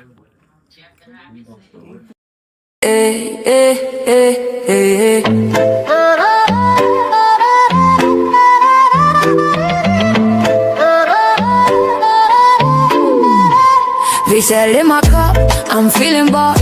21 flavors powered by CMOS. Glow from within, yeah, we never fall off. Count it up, 99 minerals, flaws. VSL in my cup, I'm feeling right. Sip to the sunrise, dance to the night. From the ocean's kiss to your city lights. 21 flavors, pure health in every bite. Drip so clean, we're custom made. From reef to street, we elevate. Gold green gel, set the record straight. Nature in a bottle, that's a better way. Charge me up, no caffeine crash. Clean energy, steady splash. From skin to gut, yeah, we live from within. Oneness on 10, let the rhythm begin. Pour it up, pour it up. Feel the wave, body thanking me. Every save, ocean wisdom in this glass. We sell magic, CMOS. VSL in my car, I'm feeling boss. 21 flavors powered by CMOS. Glow from within, yeah, we never fall off. Count it up, 99 minerals, flaws. Island breeze in the city maze. We're mineral rich in 1,000 ways. Immunity high like the summer rays. Hydrate the hustle, fuel your days. Berry, mango, ginger, lime. Pick your flow, your flavor, your time. Beauty and balance we redefine. Every little sip, align your shine. Wait up, feel the way, body thanking me. Every step, ocean wisdom in this glass. We sell magic, CMOS. VSL in my car, I'm feeling boss. 21 flavors powered by CMOS. Glow from within, yeah, we never fall off. Count it up, 99 minerals, flaws. From the choral choir to the heartbeat drum. Roots run deep where the wild tides hum. Real ones know where the glow comes from. VSL in the mix now, watch us. Yes, VSL in my cup. All right. Shout out to VSL Naturals. Make sure y'all hit that link, right? Make sure y'all hit that link if you want to get some VSL in your cup. All right. Use that link right there. They're going to know that's coming from KTL and they're going to take care of you. Ladies and gentlemen, if you want to be an affiliate for VSL CMOS, all you got to do is go on the site and fill out the affiliate form. Go right on the site and fill out the affiliate form for the VSL. All right, go and get your money and whatnot. This is an open bar. We all get to eat and drink. Red Opal song and the music video goes hard for your information. Red Opal song. Listen, this is around that time we're gonna pass the plate around. You know what I'm talking about? This is that time of the show where we put this up right here and we let the family know, yes, we are newly incorporated. We're back in business with Cash App. Go ahead and hit that Cash App right there, and I'm gonna see what I could do for you with that Red Opals. We already did some song. We did Red Dots. Let's see what we could do for you for that Red Opals.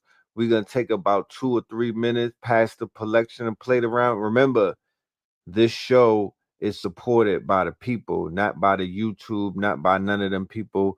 We are supported by our community. So thank you all for your support in advance. Okay.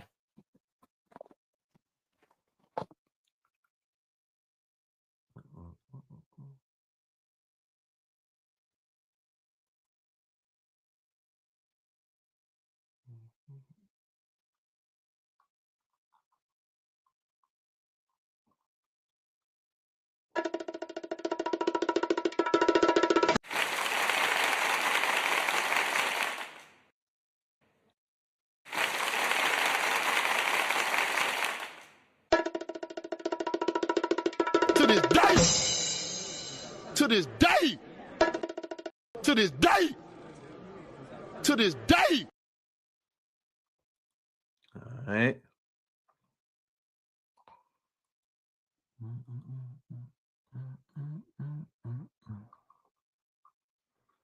Let's wrap this thing up right here. First one to take her, and Epstein was really upset about that, so then he took her and did more stuff with her, and then they both monitor the Uintah and Native American reservation. That's right there. Yeah.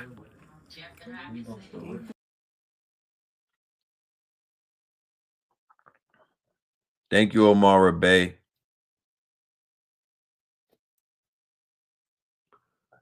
Let's see, what do we have here? All right, Imaginarium.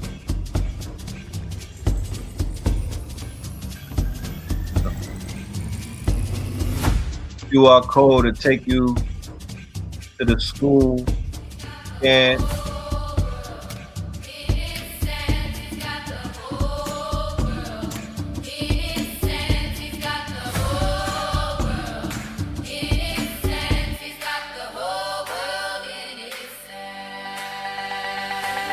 Imaginarium.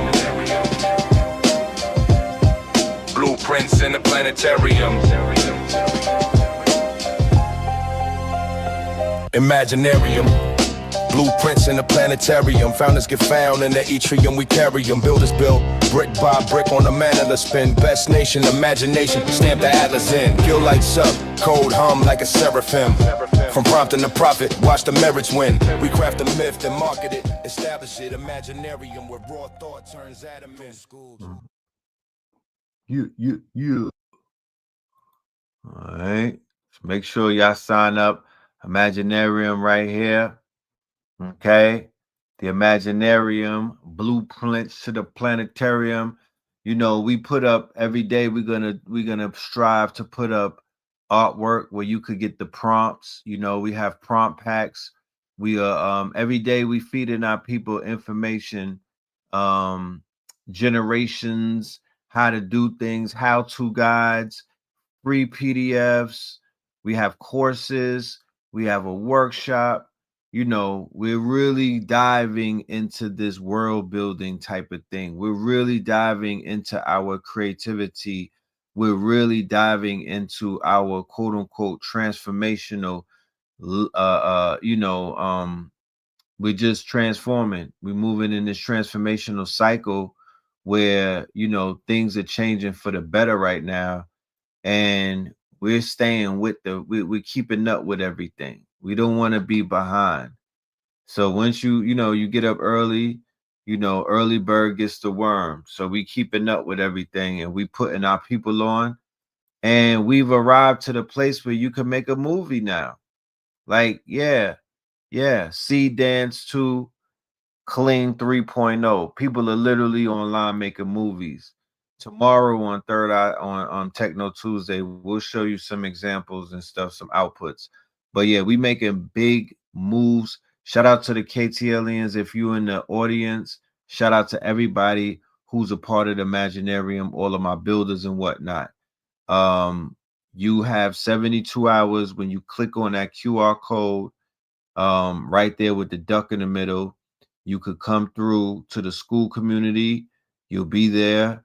You have the option of definitely upgrading and being a member, a paid member, but you have the opportunity to be there for free. And you have the opportunity to be a Patreon for free as well. And we're dropping information over there every day. Okay. And you can sign up to our Instagram. All right. We have an Instagram for the Imaginarium. So yeah, just tap in with us. Big things Iguan. We making big things happen. So this is in response to what the people have asked for, and we are delivering. Okay, this is what y'all want. So this is what we're gonna give you. When in Rome is coming up. Movie. Trust me when I tell you, a movie. So look out for that. That is on the 28th, featuring Red and Blue. Okay, more promo will be coming for that. You know, yeah, man. You know what I'm saying? This for the youth too. We tapping in with the youth. This is not age orientated. You could be 80 years old. You could be 8 years old. You could be 18 years old. Tap in to the Imaginarium. Tap into this world that we're building, to this system. We got formulas. We got methods. We got formulas. Formula. We're not sitting around just playing games. We getting money. We're showing you how to monetize. We're showing you how to take digital assets and do something with it. So yeah, that part. I'm done. I want to say thank y'all for your time and your attention and your energy and all of that. You feel me? And we will be back with more offerings very, very soon. Okay? Stay focused. Anthem on the track. Okay. Let's go into Red Opals. Let's go into Red Opals. Now, I come down into the real world from the clouds. I exist in the clouds. Now they see me out the country. It's Red Bill. He's real. He came down from the clouds. Down from the clouds. Right. Up in the Dumbo, smoking the gumbo. Few blocks before green, yeah, up in the jungle, cooking the bundles. It's history in the making. I'm popping like fish to the grease and the bacon. My bitch is Jamaican. United we stand, dividing these bands. They hide in their hands. I'm riding in vans, slide through your land. Hopping the sprinters, tore it up, underworld, popping the minter. Land of the turtles, I'm popping that splinter. Watching the snowfall, dropping the winter. Dodging the pitfalls, watching this bitch fall. And I still managed like Rich Paul. The paper was calling, I had to go switch calls. I spoke to my twin, I told my young boys I'd never be broken again. Invoking the gins, splitting the spirits, I'm soaking the gin. Your man's in the woods, we smoking on him. Fuck do you mean? We up it and squeeze, tuck it and leave, we leaving a stain. Fuck up for breeze, running the banks, causing a crashing. Feather the feds, Moorish the fashion, horse we was smashing, kicking the door. Waving for force, it was blasting, mother the gassing, loving the passion. Eat on your food, the brother was fasting. The weapon that formed against me was me. Affected the storm as Bentley receipts. Washing the benches, we rinse and repeat. Century of self, I'm centered on me. Red is the It's Red Bill. He's real. He came down from the clouds. Down from the clouds. Right. Up in the Dumbo, smoking the gumbo. Few blocks before green, yeah, up in the jungle, cooking the bundles. It's history in the making. I'm popping like fish to the grease and the bacon. My bitch is Jamaican. United we stand, dividing these bands. They hide in their hands. I'm riding in vans, slide through your land. Hopping the sprinters, tore it up underworld, popping the minter. Land of the turtles, I'm popping that splinter. Watching the snowfall, dropping the winter. Dodging the pitfalls, watching this bitch fall. And I still managed like Rich Paul. The paper was calling, I had to go switch calls. I spoke to my twin, I told my young boys I'd never be broken again. Invoking the gins, splitting the spirits, I'm soaking the gin. Your man's in the woods, we smoking on him. Fuck do you mean? We up it and squeeze, tuck it and leave, we leaving a stain. Fuck up for breeze, running a bank. To the real world from the clouds. I exist in the clouds. Now they see me out the country. It's Red Bill. He's real. He came down from the clouds. Down from the clouds. Right. Up in the Dumbo, smoking the gumbo. Few blocks before green, yeah, up in the jungle, cooking the bundles. It's history in the making. I'm popping like fish to the grease and the bacon. My bitch is Jamaican. United we stand, dividing these bands. They hide in their hands. I'm riding in vans, slide through your land. Hopping the sprinters, tore it up underworld, popping the minter. Land of the turtles, I'm popping that splinter. Watching the snowfall, dropping the winter. Dodging the pitfalls, watching this bitch fall. And I still managed like Rich Paul. The paper was calling, I had to go switch calls. I spoke to my twin, I told my young boys I'd never be broken again. Invoking the gins, splitting the spirits, I'm soaking the gin. Your man's in the woods, we smoking on him. Fuck do you mean? We up it and squeeze, tuck it and leave, we leaving a stain. Fuck up for breeze, running the banks, causing a crashing. Feather the feds, Moorish the fashion, horse we was smashing, kicking the door. Big on 4-4s, it was blasting. Mother the gassing, loving the passion. Eat on your food, your brother was fasting. The weapon that formed against me was me. Perfected the storm as Bentley receipts. Washing the Benjis, we rinse and repeat. Century of self, I'm centered on me. Red is the pillar, I'm pushing the peak. Higher the level, I'm pushing the keys. They going for 19. The summer is mine, I'm going for 19. Thunder and lightning flooded a brightling. The hunger was biting, biting. Do not allow anything to take you off of your square. It's the same thing like what we see right here. Yeah, it's cloudy, yeah, it's misty, but it ain't gonna stay like that forever.